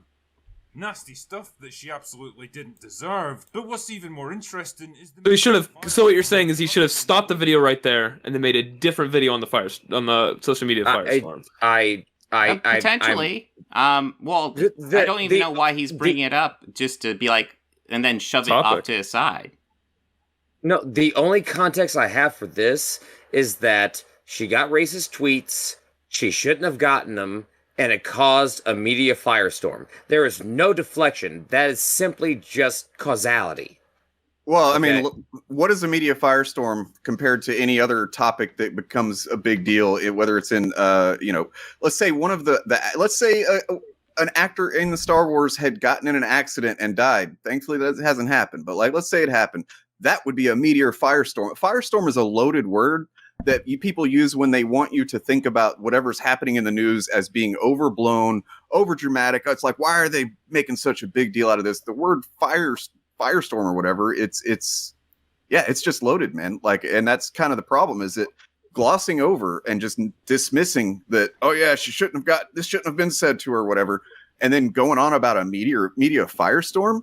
It's in one hand, or on one side of your mouth, you're dismissing, or you're saying that the racism is bad, but then you, out of the other side of your mouth, for a much longer amount of time, you're saying that the response to it was overblown. That's just what I've heard from this clip. I haven't actually seen the video before, but And yet earlier, Chaos said that it would have been better at the end for them to say racism is bad. I believe They I remember literally you came just to did a say video that. talking about the tweet or the messages she got, and then they end the video with the whole conclusion of the video being racism is bad. I wouldn't have anything to complain about from that video. that would have been better. Yeah. Wait, Wouldn't the beginning hold of the up. section Wait, have been that? hang on. We need more context. This video that you took this clip from, do you remember what it was about? Like in total. I want to say it was like his first Obi-Wan Kenobi video. So this was like a very short portion of the entire video. Well, yeah, I mean his normal video length's like 8 minutes, but yeah. Right. So this was just like the racist tweets and the media after that. This is just like the sprinkling on top of the rest of the video, basically. Well, this was towards the beginning part of the video. I don't remember exactly. Well, like I said, we're talking about stuff that came out a couple months ago. I'll be blunt. I'm kind of surprised you didn't research it more before coming on here and talking about it specifically. No, he doesn't have to. He just has to find ways that he can like sneak in between the cracks here of whatever we're actually arguing and find new ways to attack. Well, I get the point that he's saying. He's saying that it's a section in a whole that the topic is the Obi-Wan Kenobi show. And so should he have not put this in his video about Obi-Wan Kenobi? And Chaos, you literally said earlier that the greater context was given later on. Why didn't you use that the context later on? You've literally when did I say clips. This? What are we talking about earlier today, or are we talking about some video I did 6 months ago? Tonight. You literally said the context was later on what you mean the media firestorm that Critical Drinker talked about? It wasn't important. The whole point was that he was deflecting to it. That was the important part of that clip. Look, that seems very bad faith. But how do you see a deflection in him saying that there was a media firestorm? He just said that it happened. That's not a deflection. I mean, it has to do with like how much you prioritize your message. Talking about the message, right? Like if I were to make a video, which I have done many times, denouncing something, saying like I think this is kind of racist or just dishonest or whatever, that's what I'm going to focus on. I'm going to make that clear that that's the point of my video. And the point of this video is Obi-Wan Kenobi. Okay. Well, what was the name of the video? What's the name of the video? What's the title? What's the thumbnail? I'd like to know that. Let me. Oh crap. I guess my point is, if you were using this because this was the clip that you used to prove to Rags that these guys were doing racism, correct? Yeah. Right? Okay. The only thing he said was racist tweets got sent to Moses. Okay, in case you're wondering, the video is called "The Truth About Toxic Fandom." Sorry, go ahead. Is that the Critical Drinker one or your video? That's the Critical Drinker one. That's the drinker's name. I'm looking at it right here, which makes it interesting because that means he's using this as an example to like dismiss it. The media firestorm is actually the problem, not the toxicity, not the racism. Yeah, I would say the whole context of that video was to defend the toxic fans.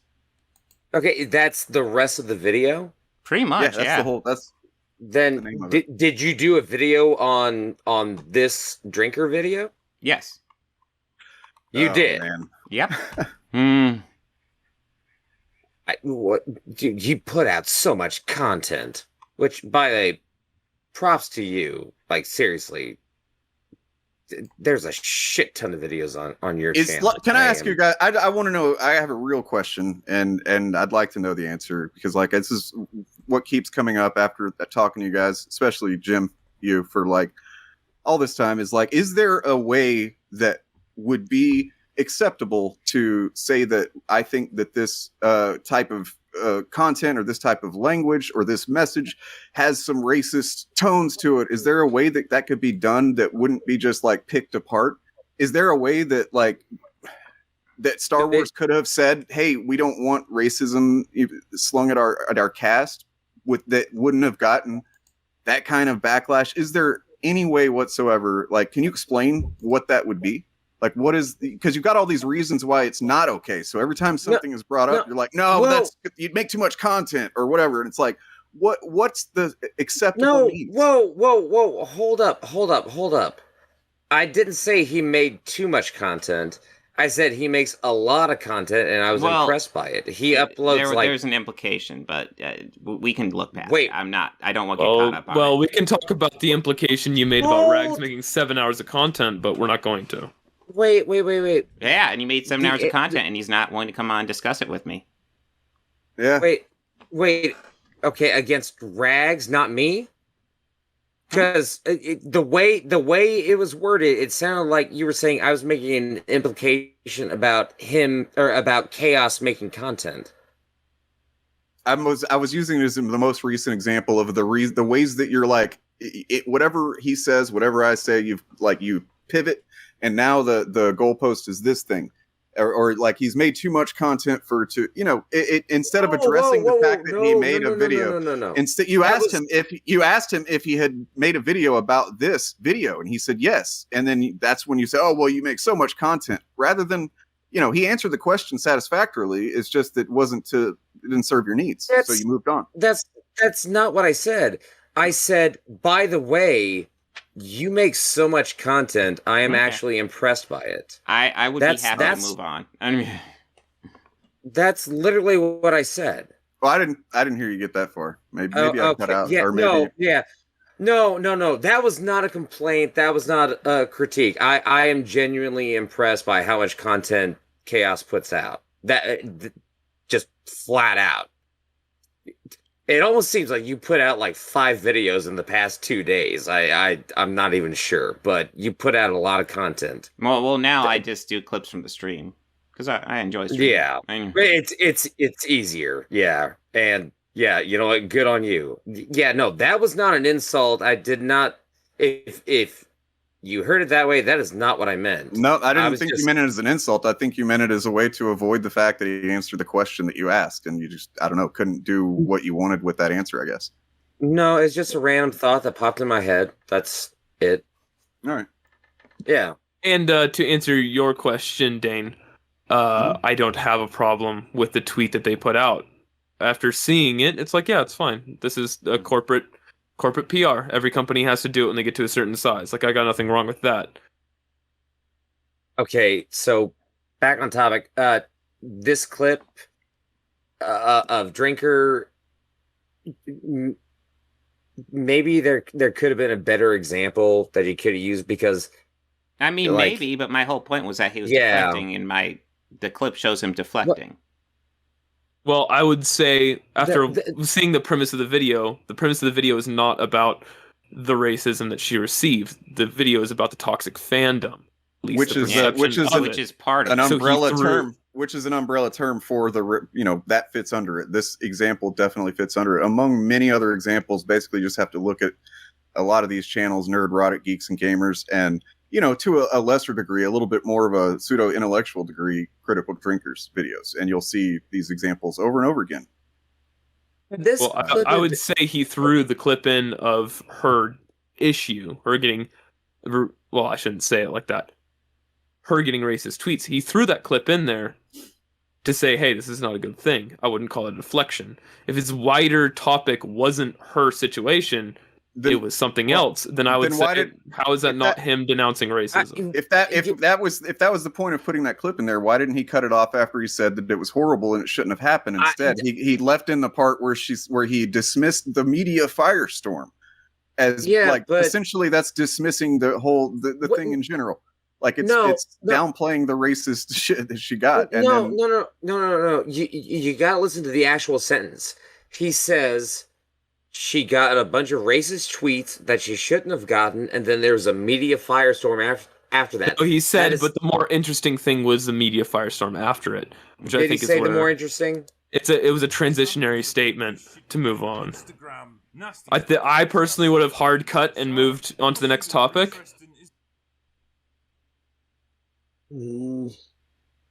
I can see where that could be construed as him deflecting. But I would say if he wanted to downplay it, he wouldn't even have mentioned it and just talked about the media firestorm. Yeah. Could you have... The way I understand it, this is from a previous episode, correct? A previous episode? What, you mean videos I've done? They're all previous episodes. Yeah, each one of these clips is from a different episode in this like 9-part series. Or Oh something, yeah, correct? yeah, sure, yeah, Okay, more or okay. less. I think Yeah. I think I did that. Yeah. Yeah, I think that was something mentioned in one of the vids. Could you have taken this clip out and like the context for everything else? So, would are have we been... here to discuss the whole Star Wars issue, or are we here to discuss my editing techniques? Well, your Bit of editing both. techniques painted you in a somewhat bad faith light. Well, mean, Rags well, is I going mean, to okay, paint me in a let's- bad faith light no matter what. He misconstrues me all over the place in Right. his videos, so there's no way to avoid that. I could be the best editor in the known universe, and he would still misconstrue it. Well, then should we move to the point that's the hardest to misconstrue? Which one? The point where you said when Rags calls Moses, what's her head? I'm sorry, I haven't seen the show. What, a clown when person? he calls her a clown person, and you say he wouldn't have said that. Direct quote: "I don't believe he would have said that if she was played by a white male." That comes Okay. to me as you directly accusing him of racism, and I just would like you Well, to I clarify. did, at the end of that video, I do have a clip of him doing racism, and since then, I've come across clips of him using the N-word, What- so, I mean... What? Yeah, but okay. Hang on. Fucking goddamn Streamlabs, come on. Thank you, Jesus. All right, I guess we'll get into it. Shit, why did I take that off? I need to. What the hell? I get before we get into that, I just am curious. Like, at what point does this even matter? Because of all of the points that you guys have brought up so far that have been you really couldn't back up and looking kind of silly, to be honest, to anybody that's going to see this, I imagine. So, like, at what point does it matter that he might have made a bad faith remark in a video? You know. Well, that was my whole point the entire time, and what I was trying to understand. Because I don't want to believe that you're a person who's attacking people in bad faith. I just think that from what I saw, the videos that I saw of yours about this, it seemed like you had a very heavy spin on everything. And maybe it was the editing, or maybe I just didn't understand after watching 3 or 4 times.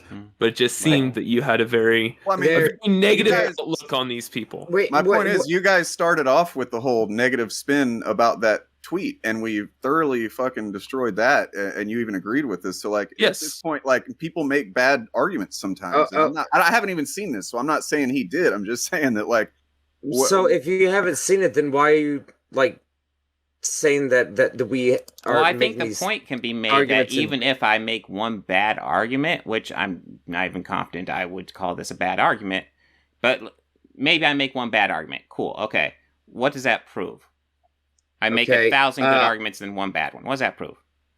Everybody makes occasional bad argument. You made a video that says you basically claim that the quartering's fans were the ones that sent all of the harassing tweets against Moses Ingram. I don't think I said And- all, but I mean, it won't surprise me at all You- if part of his fan base did you that. s- And I would you actually be said- surprised if part of his fan base didn't do that. yeah, I mean, at this point, if I'm gonna need to, like, verify any of these claims that you're saying about him saying it's all of the Quarterings fans, because of the way you guys misinterpreted that tweet. Like, I kind of just, no offense, don't trust your reading of things anymore. So That we didn't I never saw the tweet because I've never been on Okay, Twitter. There it's, was a clip of the Quartering literally looking I at the should- N-word I saying should it's make not this- racist. I should make this clear. What? I'm here to have my mind changed about you, Chaos, because from the videos I saw of yours, I had a very bad look on you, and so I came here to have my mind changed. Okay.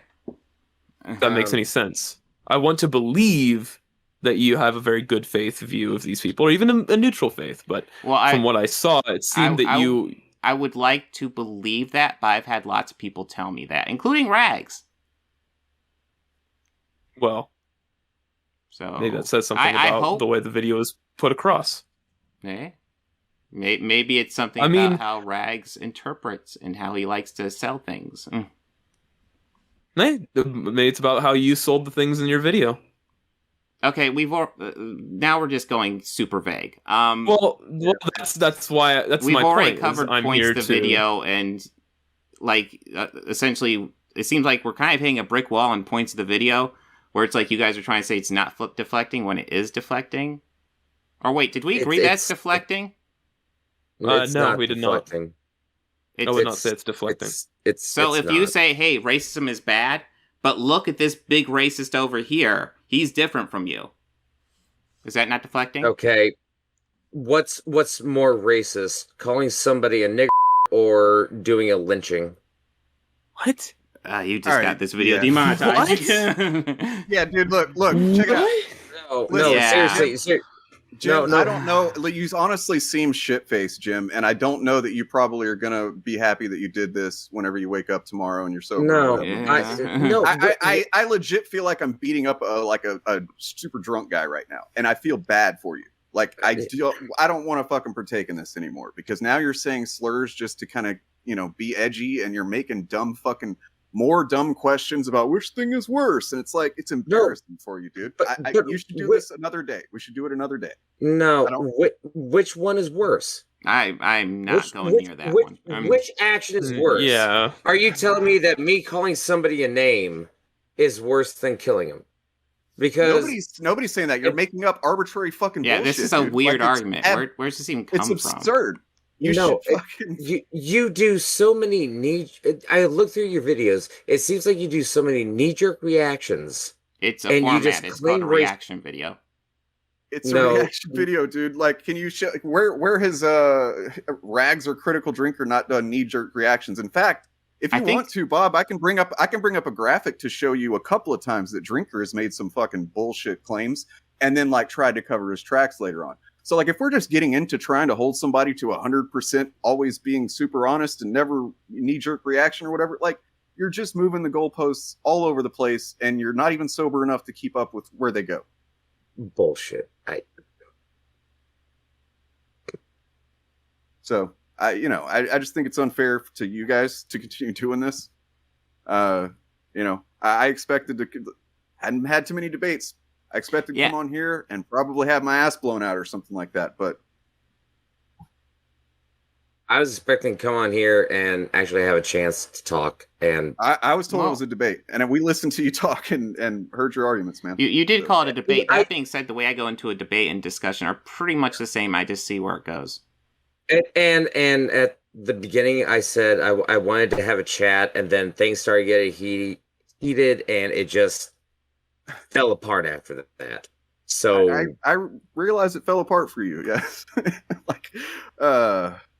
I'd say things were flowing pretty well, actually, but yeah, I mean, as far as debate goes, I thought we were doing okay. I guess it just depends on which side you're on, right? Yeah.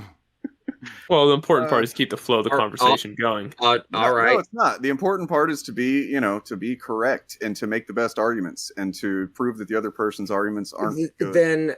And I think we did that. Okay. Then fine.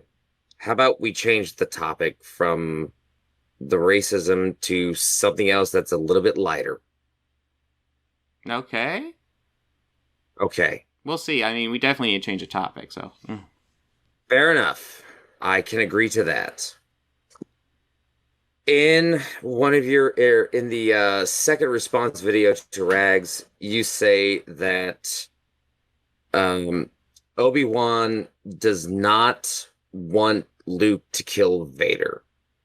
That Obi-Wan's motivation is not to kill Vader. Can you tell me why you believe that? Rags' whole argument is that in A New Hope, Obi-Wan Kenobi sacrificed himself to encourage Luke to kill Vader. Okay. Yes. Okay.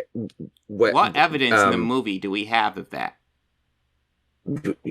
In Return of the Jedi, Obi-Wan literally tells Luke to you have to fight Vader. You have to stop him. Okay, so there might be something like that in Return of the Jedi, but something also to keep in mind is that that's not going to be part of the New Hope script, because at the point where New Hope came out, it wasn't even established that Vader would be Luke's father. Yeah, But you do know that Lucas had parts 1 through 6 all written out before he started making the movies, right? He did not. He had rough drafts figured out. He did not have them written out. Fun fact: he did not write parts 4 through 6. He had stories down for him, but he did not write them. He wrote the first one. He wrote 4, and then 5 and 6 were written by other people. Okay.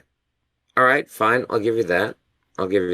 Well, what would the point of him letting Luke watch him die? Because he held his lightsaber up. Yeah. He intentionally let Vader kill him.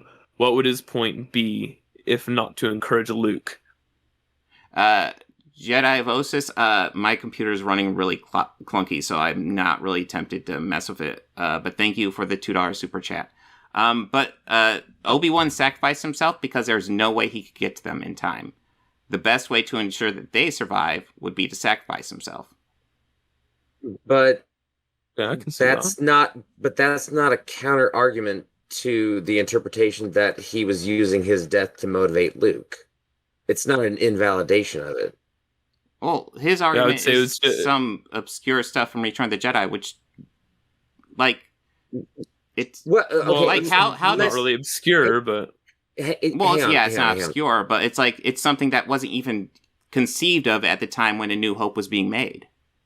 Yeah, but in your video, your reaction was there's no fucking way that that's possible. Yeah, because Lucas hadn't even decided to make Vader Luke's father until Empire. So how's that? But he saw Vader kill Obi-Wan. Okay. Who was his new father figure. He had an attachment to Obi-Wan. So it might encourage him to do that, but the argument isn't that encouraged him to do that. The argument is that Obi-Wan did it to encourage him to do that. I think it's a valid interpretation. Especially after the additional evidence from the Return of the Jedi, which is where the logical consistency follows. Even if they didn't intend it at the time. Hang on. But I see where Chaos is going with this. We're trying to keep it contained to just A New Hope, right? Well, yeah. I mean, the very idea that Vader was Luke's father was a retcon. It wasn't involved in New Hope. Okay, then can you... Because Obi-Wan turns back to Vader after seeing Luke, and he gives that smirk. Is there another interpretation that you can give for that to explain the slight smile that he gives? Yes. Besides, I will become more powerful. Luke will survive, and the Jedi will live on. But Luke isn't. Well, a little bit of training. Well, that's the thing about interpretations. Both are just as valid. Yeah. And I would say that in isolation, they are both just as valid. But out of isolation with the rest of the movies, I would say that there's more credence to Obi-Wan intentionally letting himself get killed so that it would encourage Luke. Then what about this? Where in A New Hope do you get that impression that Obi-Wan wants Luke to kill Vader? I wouldn't say it's, like I said, in A New Hope, it's in isolation, so it could be either one. But with the knowledge in the future where Obi-Wan says to Luke, you have to kill your father, and he says, I can't kill my own father, and he says, in the Emperor has always won, then that colors that previous time.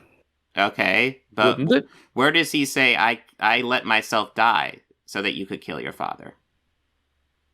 Where does he not? It's an interpretation. It doesn't have to have. It doesn't have to have proof. Well, yes, you do. When you're analyzing a piece of media, you have to draw evidence from that piece of media. And there is evidence. But Return of the Jedi. Can you confidently say that both of them can't exist at the same time? Confidently say both. Well, that's the thing. There's no evidence to suggest it. So, but. Do you can't analyze a piece of media and not draw evidence from that piece of media for your conclusions. Okay, but I mean, what you're talking about is just a fan theory. And if you want to run with a fan theory, you can. But there's no evidence in the media to support it. He literally says it later on.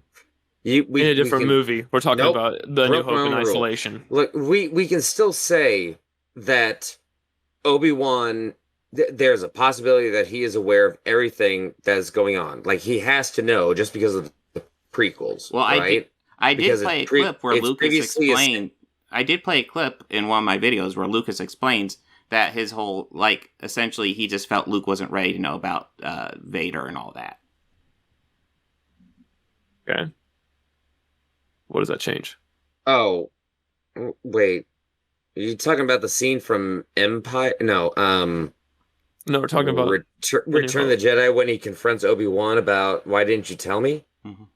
Well, this is, yeah. I'm not sure what the point is. Really, we're discussing a piece of media. That being said, there, like, what evidence do you have that he sacrificed himself to encourage Luke to kill Vader?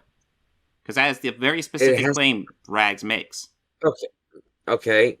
If he really wanted to cause a distraction, wouldn't he continue fighting Vader instead of just sacrificing himself? Because if he continues fighting, they're going to try to save him.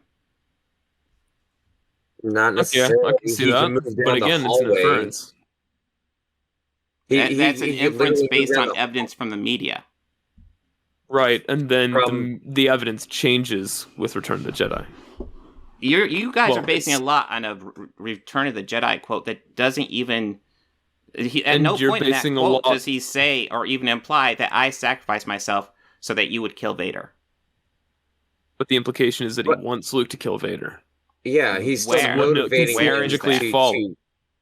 Yeah, I don't He says you have to destroy Darth Vader. He says, I can't kill my Obi-Wan father. says you must fight Vader. Yeah. Okay, so he has to fight. I think he tells him you have to confront him. Yeah. Yes, and then Luke says, I can't kill my own father, and he says, within the Emperor has already won. Yeah. Implying that if he refuses to kill his father... How does that relate to him dying, though? I'm saying that is a piece of evidence that shows that Obi-Wan wants Luke to fight Vader. So it logically follows that he may, and I'm citing on the realm of may, because it's an inference. Can it not be logically drawn that Obi-Wan let himself be killed to encourage Luke to kill Darth Vader?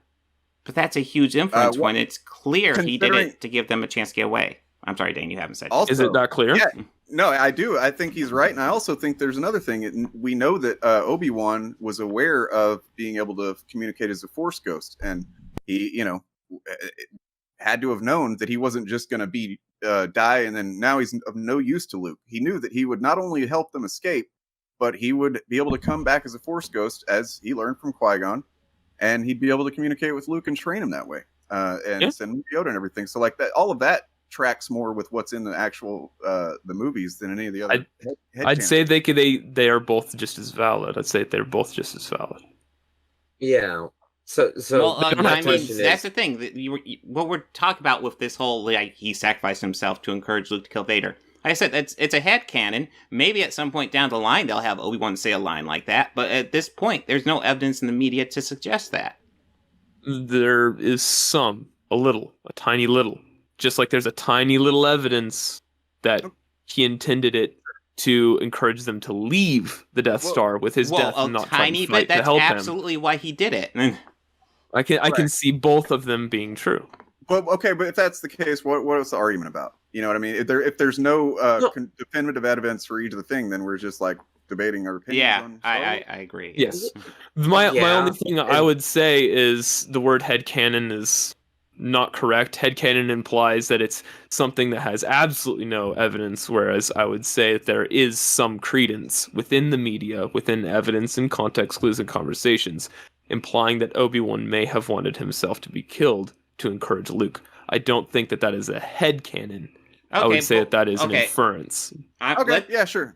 I was dismissive when I said headcanon.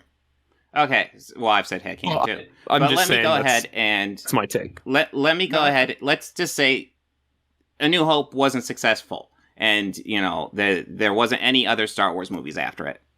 In isolation, would you watch that scene and assume Obi-Wan let himself die to let them escape? Or let himself die to encourage Luke to kill Vader? I'd say it's a mix of both. From what? I think there could be an implication, if only because the acting by Alec Guinness, the smirk, like The smirk that Luke would survive, that Vader couldn't get to Luke. And yeah, that is a possibility. Not arguing against the that. smirk that he would come back as a Force ghost as well. Can't forget that. Well, That's we're also possible. Yes, we're talking about isolation. Though. Yeah, we're taking the A only New thing Hope we in hear from isolation, him later. so- Yeah, and in New Hope, all we hear is him saying, "Trust only in the Force" or something like that. We don't actually see him as a Force ghost. True, but I mean that's technically kind of the same thing. Like if you don't see him literally, but I mean he knew that he would be able to have a presence in Luke's life and influence him even once his body was dead. Right. I think. If we're talking about the movie in isolation, and we hadn't ever seen any, and no other movies came out, I would say in that moment, I would have assumed that he knew something no one else did. Because remember, Force ghosts are a thing, nothing in the future is a thing, because it ended with A New Hope. I would say Force ghosts are a thing, and he's encouraging them to leave, like you say. So I would agree with you in that front. But out of isolation, I would say there's also credence to him wanting Luke to kill Vader. But that is granted by the quote from from the Return of the Jedi.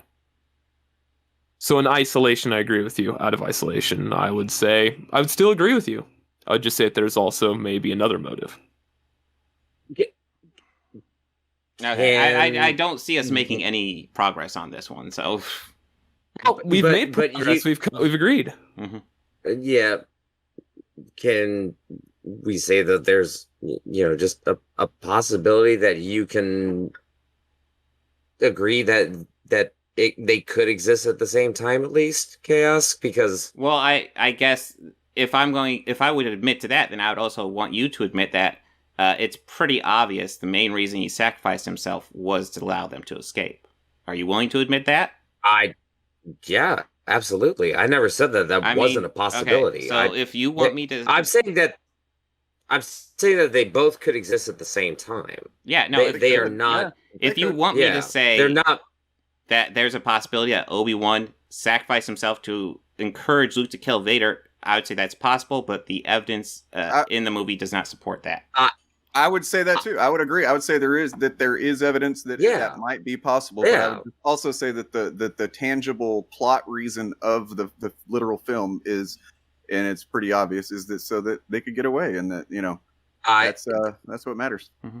All I'm saying is that I don't think that it's impossible for the other possibility to exist at the same time with how you see the scene.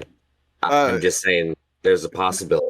This is just because I haven't seen the video that this is sprung from. Can I ask what was said again that caused this debate? Well, the causation was Rags said that Obi-Wan would not have left Darth Vader alive at the end of whatever episode it was. Right. And that he, in the other movies, had wanted Luke to kill Darth Vader, which is true. And then he pulled up the clip of him sacrificing himself, which I would say may be a misread, but again, it's an inference based off of a conversation from a later movie. So I would still say I actually did think of an argument to support why. Yeah, I did actually think of an argument why he didn't kill Vader at the end of Kenobi. Is that he still, even though he admitted that Vader was Anakin was gone and Vader had basically taken over, right? Was that Obi-Wan still loved him as a brother and still couldn't kill him?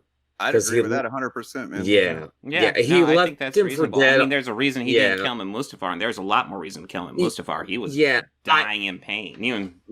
Yeah. I mean, he could have kicked him into the lava. And ended it for him. And I will say this.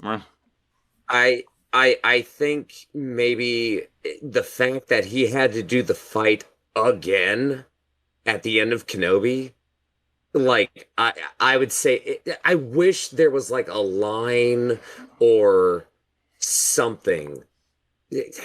Line might be too much. Maybe a better acting or something from McGregor at the end of that scene after the fight where he was grief stricken that he had to do it over again. and he still couldn't bring himself to end Anakin, even after his complete and utter turn to the dark side. Well, that's all fine and good, but that means that Obi-Wan is in some way responsible for all the deaths that Darth Vader causes after this, which is hundreds of Jedi, thousands, if not tens of thousands of people, and the complete domination of the entire galaxy for an extended period of time. That is all on Obi-Wan's hands for not taking action when he should have. I mean, it's that not all on destroys his hands, Obi-Wan as a character. Not really, no. Well, Because do you- by that logic, every hero should just be a murderer, right? Like because they. By Well, I not said in killing some people- part responsible. Yeah, in I mean, yeah, it's a complex thing, but I wouldn't say that it ruins his character. It just makes him more of a tragic character. It's a layer to his character. He's not supposed to be a pure character. If I would agree with you, if they had done it better in the Kenobi series, if they had written that scene better to really reinforce, like, Obi-Wan's conflict.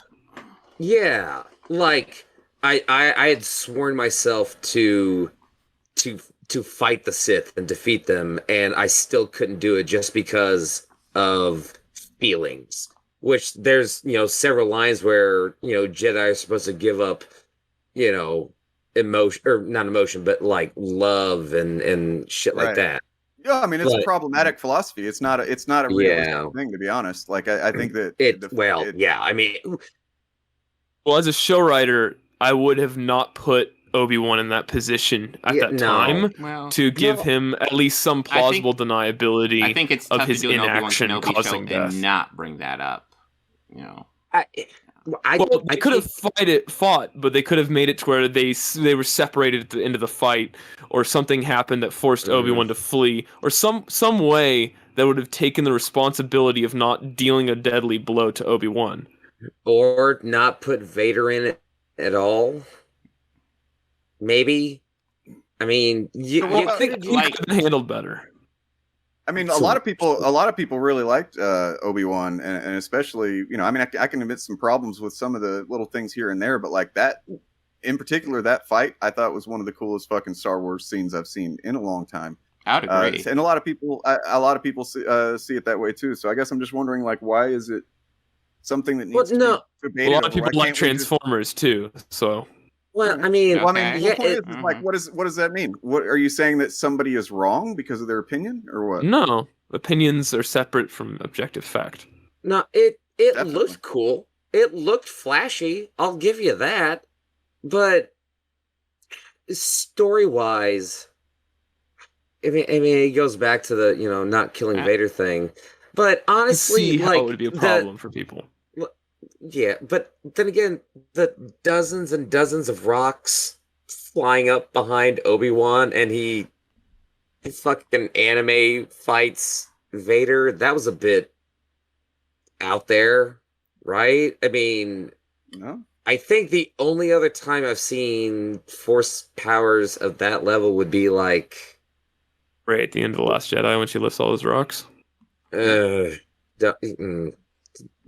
Don't. No. I mean, Darth Vader's I powerful. wait, you don't In the like Clone Last Wars, Jedi? he I'm lifted an shocked. AT-AT. Yeah, I know. Big reveal. Yeah.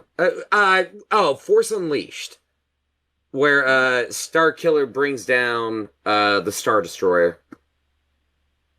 That was that. You know that? I do know that. I played the game. I would equate it to in the Clone Wars TV, or not Clone Wars, sorry, the Rebels TV show, when they drop an AT-AT on Darth Vader and he lifts it up with the Force, an entire AT-AT. Or That's when a pretty Yoda, impressive display. when Yoda lifts a fucking X-wing out of the swamp too. I can see it would take more concentration to control multiple objects, but I haven't seen the scene yet. I would agree with Dave, except because of the multiple objects. Yeah, that's the real kink in that. But it's never been firmly established exactly how the Force works. It's just kind of magic. Right. It's just a magic thing. That's always what it's been. Like, it's never, it's a MacGuffin. Talking about what we're going back to what we were saying earlier. I don't know if I'd call it MacGuffin. I guess in certain contexts maybe, but not really. No. Talking about what the Yeah, context of what we well- were saying earlier about A New Hope, if that was the only one that existed, then we would have never had Force Ghosts, because every movie after has introduced, oh, now the Force can do this. This is a thing you didn't know about. So it's like, that's just kind of traditional with Star Wars is, oh, we get to learn a new way that people use the Force. Did they do that in? Did they do anything special or new in The Force Awakens? I don't think they did. Did they? Well, oh, mind reading, right? Yeah.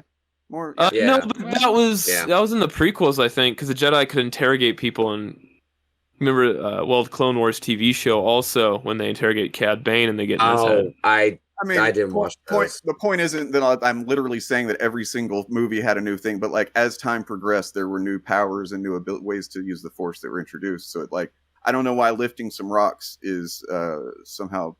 I agree with you there, especially since it's Well- Darth Vader, who is the chosen one, who is canonically the most powerful Force user at the time. And we're talking about some big fucking rocks and a shit ton of them. I mean, And Obi-Wan used to be one of the But- greatest Jedi ever to live. He'd just been out of commission for a decade or something like that. So like it stands to reason that once he got his fucking mojo back, you know.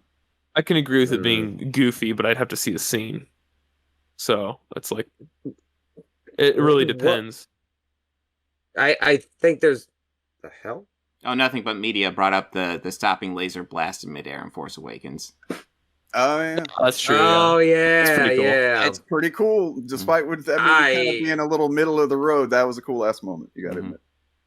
You know Yeah. what? I had this conversation a little while ago. Of the 3 trilogies, which one is your top pick? So like prequel trilogy, original trilogy, sequel trilogy. Which one's your top pick? I mean, original by a mile. Yeah, originals. No, for oh, story, no, but the no, prequels sorry, are hilarious. sorry. I love the prequels; they're so funny. Sorry, my bad. Which movie from each trilogy? Oh, That's a more interesting question. Sure. so I'll Yeah, go sorry, Revenge of the Sith, sorry. Empire Strikes Okay. Back, Last Jedi. Oh, Last Jedi. Fun. It was very pretty. I will admit that. I did really enjoy the visuals of the Last Jedi. Everything felt really, really good. That Star Destroyer scene with the hyperdrive, that was Pretty rad. pretty fucking epic. Yeah. It was Yeah. just the logical backlash afterwards that kind of hurt. Yeah, but- that's the real problem. But Uh, that's fine.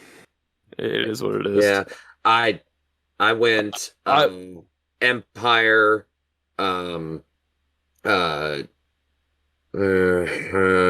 yeah, Revenge of the Sith, and Force Awakens. Yeah, Force Awakens got do some you good wanna go- stuff. Yeah, yeah, It's the least and plus, offensive. yeah, I was about to say that. Hmm. What about you, Dave? It's Dane. Yeah. Dane, sorry. Oh, that's all right. Thanks, man. It happens a lot. I'm used to it. So as far as like what my favorite movies from each trilogy are, Yeah. Yeah, like the so- top tier ones. the original trilogy would be, oddly, it only became Empire in the last few years, even though that's always everybody's favorite one. Like most of my life, I loved Return of the Jedi just because I'm like a fan of finality. I like Return of Yeah. the Jedi was my Climactic favorite shit. for years. Well, it had the best end. Well, arguably, It had the best an ending. Yeah. and ending. Yeah. Yeah. There we go. Yeah, No, I'll that's give you what I that. liked about it. I always love whenever, the heroes at the end of something rally together and everything, you win the day at the last minute, all that shit. I love that shit. So like, but Yeah. over time, I realized that it doesn't really do much new other than have a decent ending. As far as like Empire is so fucking good, and I'm I don't know, I just love everything about Empire. And then the prequel trilogy, it would be Revenge of the Sith. I think that's just Given. Yeah. It's like I've Empire. I've noticed that's a pattern. Everybody really, well, I don't know about really likes, but they really prefer Revenge of the Sith over the first 2 movies. Oh, yeah. And I mean, knee jerk, and people want to blame the child actor and the dialogue for the first 2, but like Attack of the Clones, like that final battle scene Like, Cool shit. it was pretty fucking epic. I'd pick the prequels for having the best lightsaber duels for sure. They were the best choreographed anyway. Yeah. So, Before Rise of Skywalker came out, I watched through all of the series in the couple of days leading up to that, and that's when I kind of came up with my new ranking, I suppose. And that's when I realized that the Phantom Menace, which I actually used to kind of defend a little bit, is really fucking boring, man. Like, it is the most boring one to sit through by far. Like, I was just constantly like looking over at the wall and shit, and like nothing's happening. Yeah. It's a lot of world building and just setting the stage, which can be understandable considering, you know, it's supposed to be the first movie, you know, through the whole series. You got to set up everything. You got to set up the Senate. You got to set up, you know, the Trade Federation, and then yada yada yada. Yeah. Do you have like a full rankings list for all 9 movies? Not handy, not off the top of my head. I literally did a video on it a couple years ago, and it's probably about the same. Remember?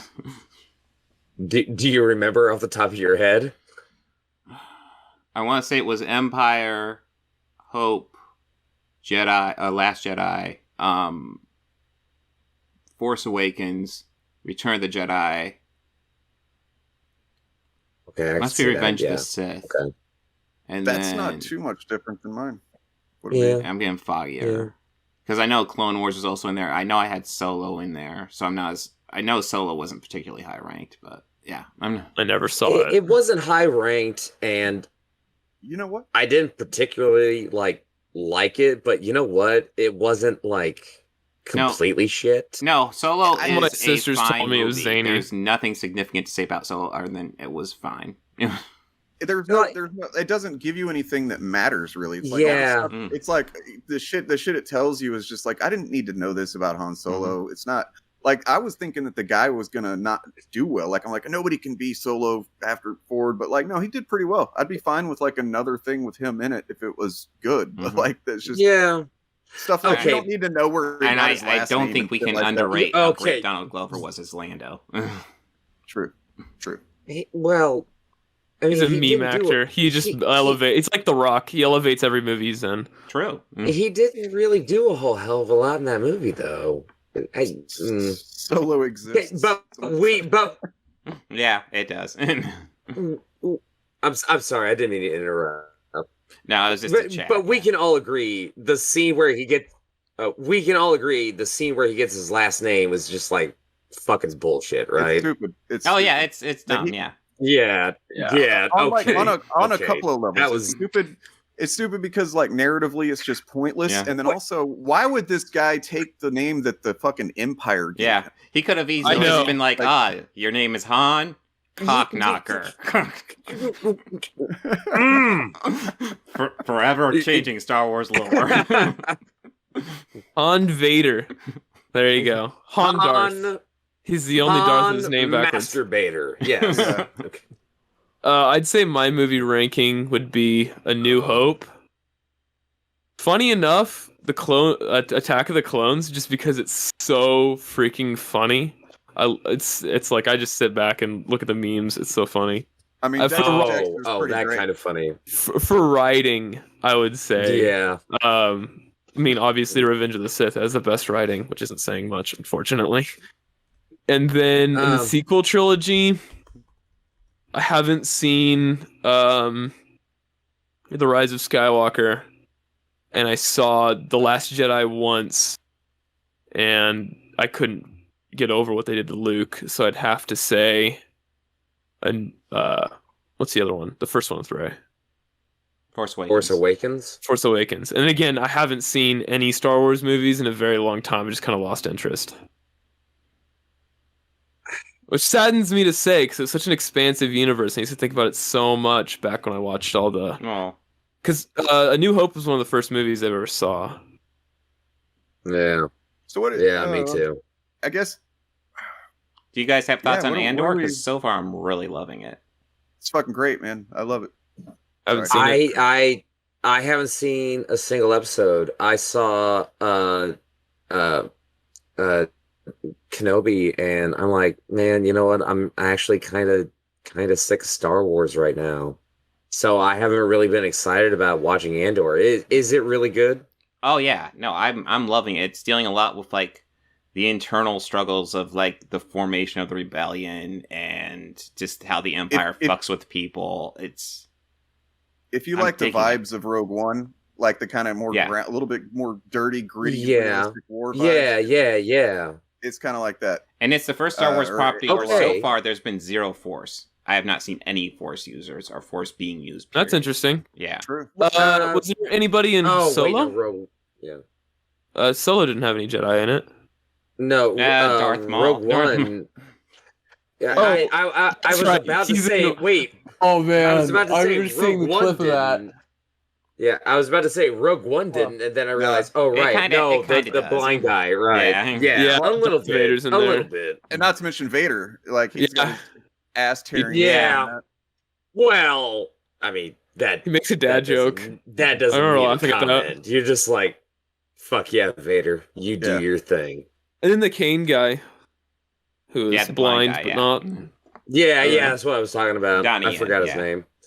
It sounds Yeah. interesting, but from what is it about? Like the character from Rogue One? Is it his origin? Yeah, Well, kind of. apparently so. It is about. That's- It's really about the formation of the rebellion and what caused the rebellion to. Star Killer in it? No. Don't tell me they Okay. decanonized Star Lots of Killer. Mon Mothma, which this is definitely the biggest role for Mon Mothma yet. Yeah. Yeah, All the- I remember she so gave all that you- speech. All in the you Mon beginning. Mothma fans, this Yeah. is your show. Hey, Mon Really? Mothma is an Mon- original Mon Admiral Mothma. Holdo. Okay, that's a random pull, but okay.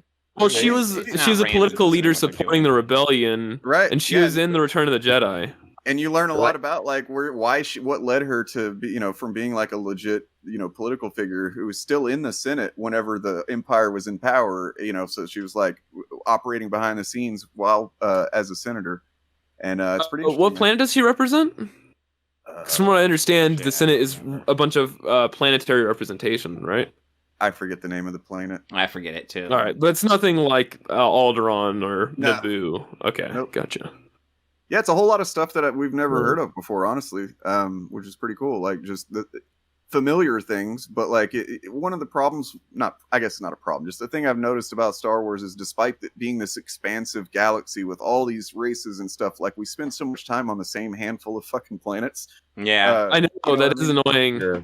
So like the fact that it's just kind of going to these other types of planets and less distinct or less well known, I suppose, types of people and stuff. It's good. Yeah, can we go to Felucia? Can we go to, or even what's the underwater planet from that Kit Fisto is a part of? It's like there's so many worlds and so many different. Like I remember reading the Boba Fett books a long time ago, and them describing like civilizations on asteroids, and they would have to like use little jumpers when the gravitation was right to pull across. There's just cities on asteroids and stuff. It's like we have all these cool locations. We keep going to forest planet, desert planet, cold planet.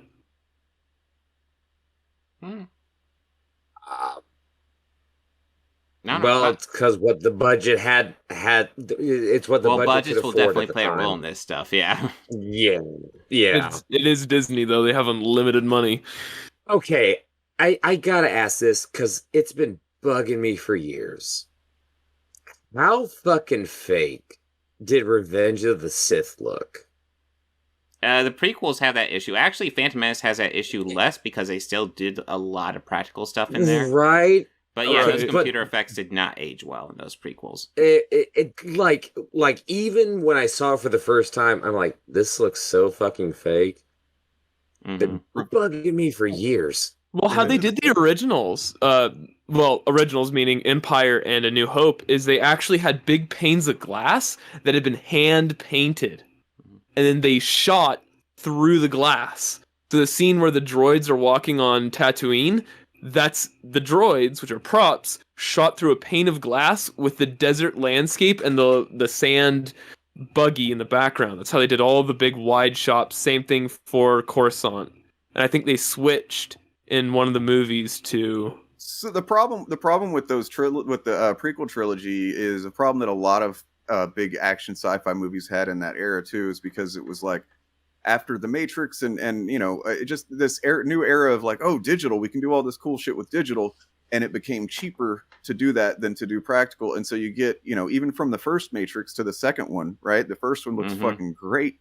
The second one has all these cartoony looking shots in it, right? Because they just said, oh, we can save money if we just do it this way. Yeah. They hadn't quite learned the lesson yet. It was still a new thing, basically. They hadn't learned the lesson. No, sometimes it's better to not to spend a little bit more money and do the I wouldn't even say just money. It's a time element, because I work in building things, and it takes hundreds of man hours just to build because I have a lathe, and I actually lathed out a Luke Skywalker lightsaber for a friend.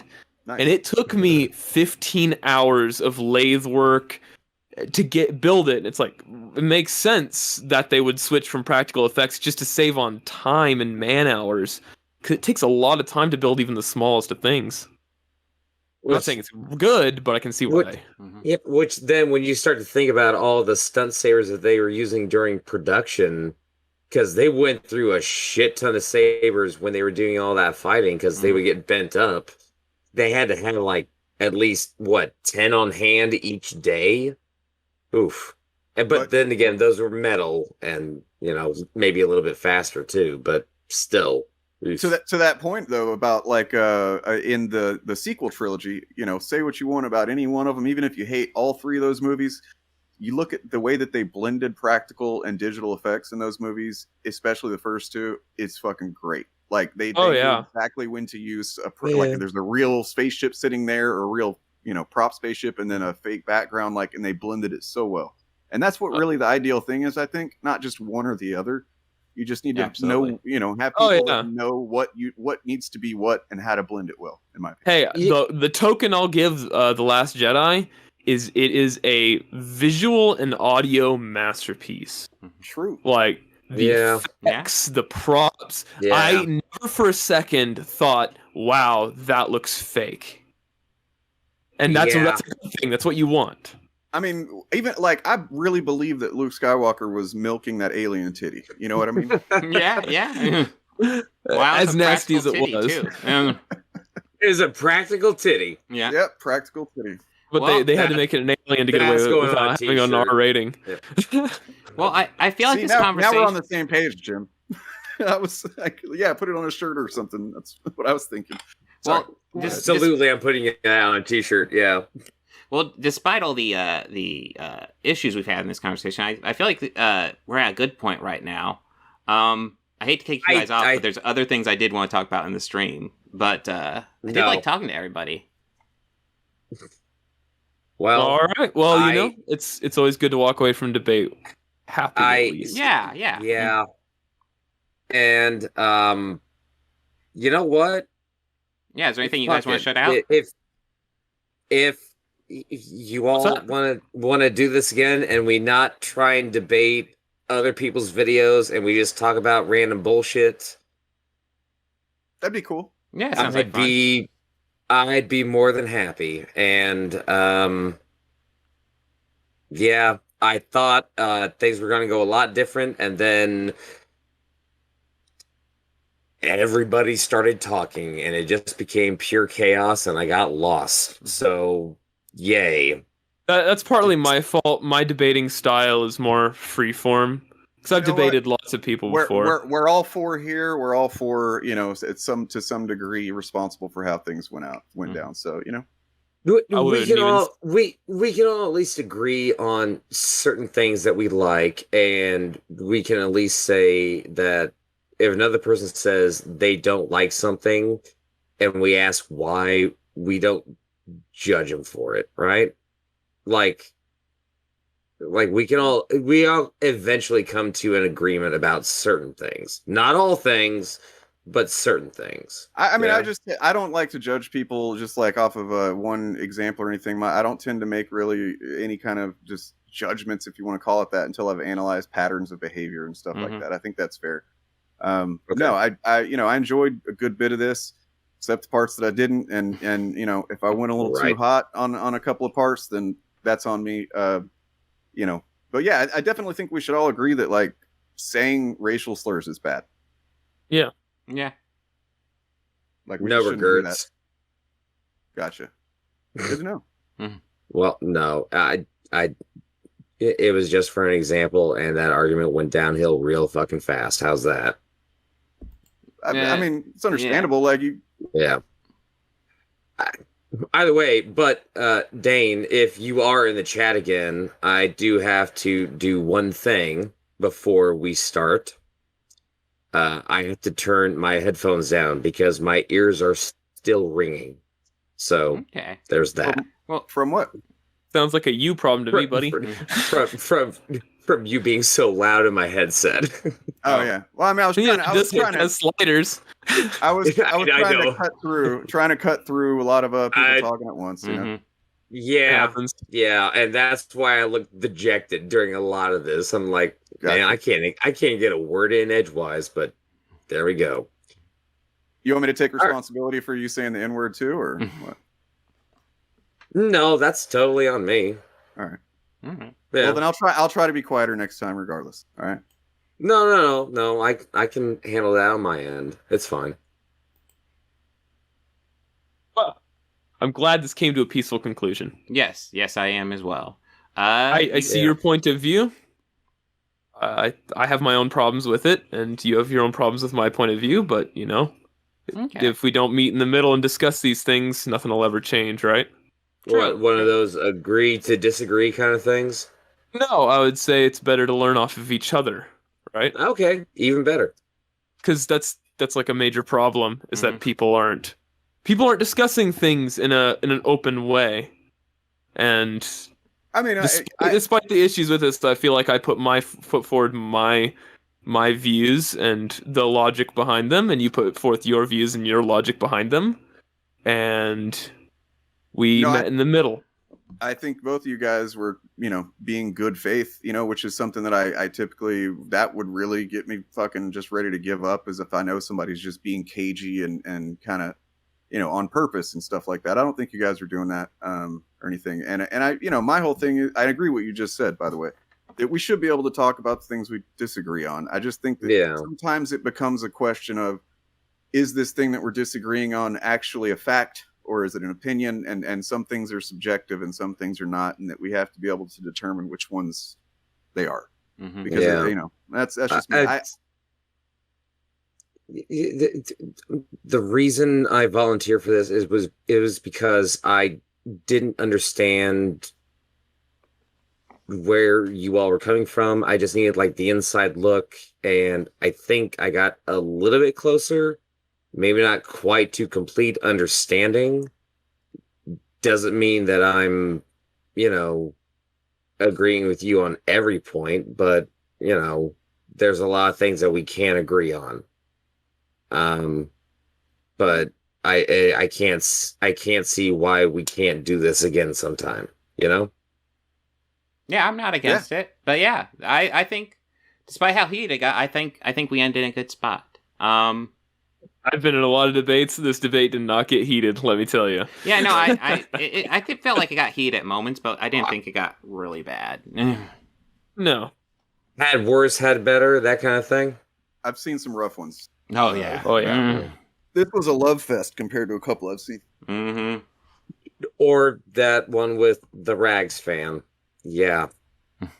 Hey, Brightside, I didn't call you a libtard. Hey, nice. Point for me. Yeah, hey, yay. All right. That is a low bar, but I will give it to you. That was... Might get a little hurt by the N-word, but might get... Hey, you didn't call us Nazis. That's huge. Look, I still think saying a slur is not as bad as like, a lynching or stuff like that. A word is not as bad as a murder. You're right. Yeah. A word is not as bad as a murder. I think we can all agree on that. Well, but I mean, and just to speak to the Nazi thing, that's kind of a problem that a lot of people that defend what you guys would call woke values or whatever is that there are some people that resort to that type of fucking language to call somebody something when I was saying earlier, like it's possible to just have some, unchecked biases that are technically a form of racism and not be like a fucking evil Nazi and shit like that. So I'd say it's label and dismiss, and both sides do it. Label, dismiss, label, dismiss. I think you did it, Chaos, in your video a little bit, and that's one of the reasons why I kind of wanted to talk to you and get a little bit more of your perspective on it, because I was trying not to look at you as both sides do a little bit of everything. Yeah, so I think we should look at each other as as a example, case by case basis, in my opinion. So right, and trying to label and dismiss, because that's a problem. So, like, what, we all gather together every once in a while and we look at a single video and we give our views on our opinions about said video? Holy crap. Yeah. No. You're playing this. We're transforming. I'm sorry. No. It would be different. Because you got two people from one side, you got two people from the other side, and we compare, contrast, that type of thing. It would be different for me, Fat. Yeah, be interesting. I'm not 100% against it, but we would have to discuss it, and I don't know if now's the time, but no. Nah, Yeah. probably not. No, do it now. I got 2 hours before I have to wake up, so I have a lot less time before I have to go to bed. So Yeah, I gotta get some food, guys. I'm hungry as shit. All right, Dane, thanks for coming on. Yeah, it was a pleasure talking to you. You as well, man. All right. Yeah, thanks for having us. All right. Well, see you around Chaos. It was a pleasure meeting you. Good talking to you. I'm glad I got a little bit better perspective because, like I said, I haven't seen hardly anything. I saw your video, I saw Rags' video, and I pulled conclusions from what I saw. And we're clear on my end too. Yeah. Okay. I still like Rags a lot, though. Okay.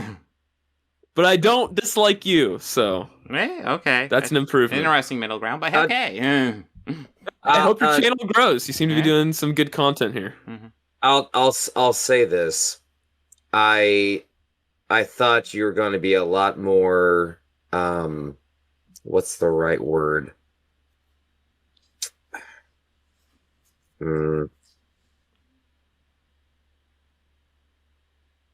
No. I thought you're going to be a lot more of an asshole. Oh.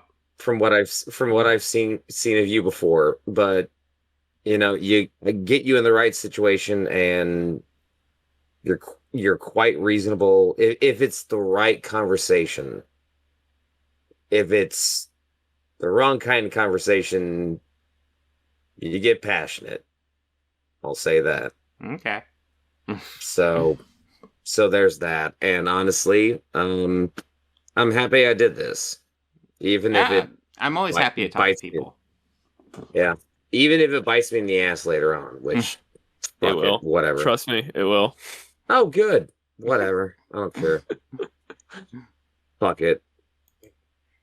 Hey, you know what, Chaos? Maybe we can get Rags to do a video on this stream, and then we can have a reaction to a reaction to a reactions, reactions, reactions, debates, reaction. No, that's part of why I'm not reacting to his video. I'm done with the reaction to reaction. It's too fucking layered at this point. Oh man, then you're like 8 videos deep, and you're like, man, there's no context left, is there?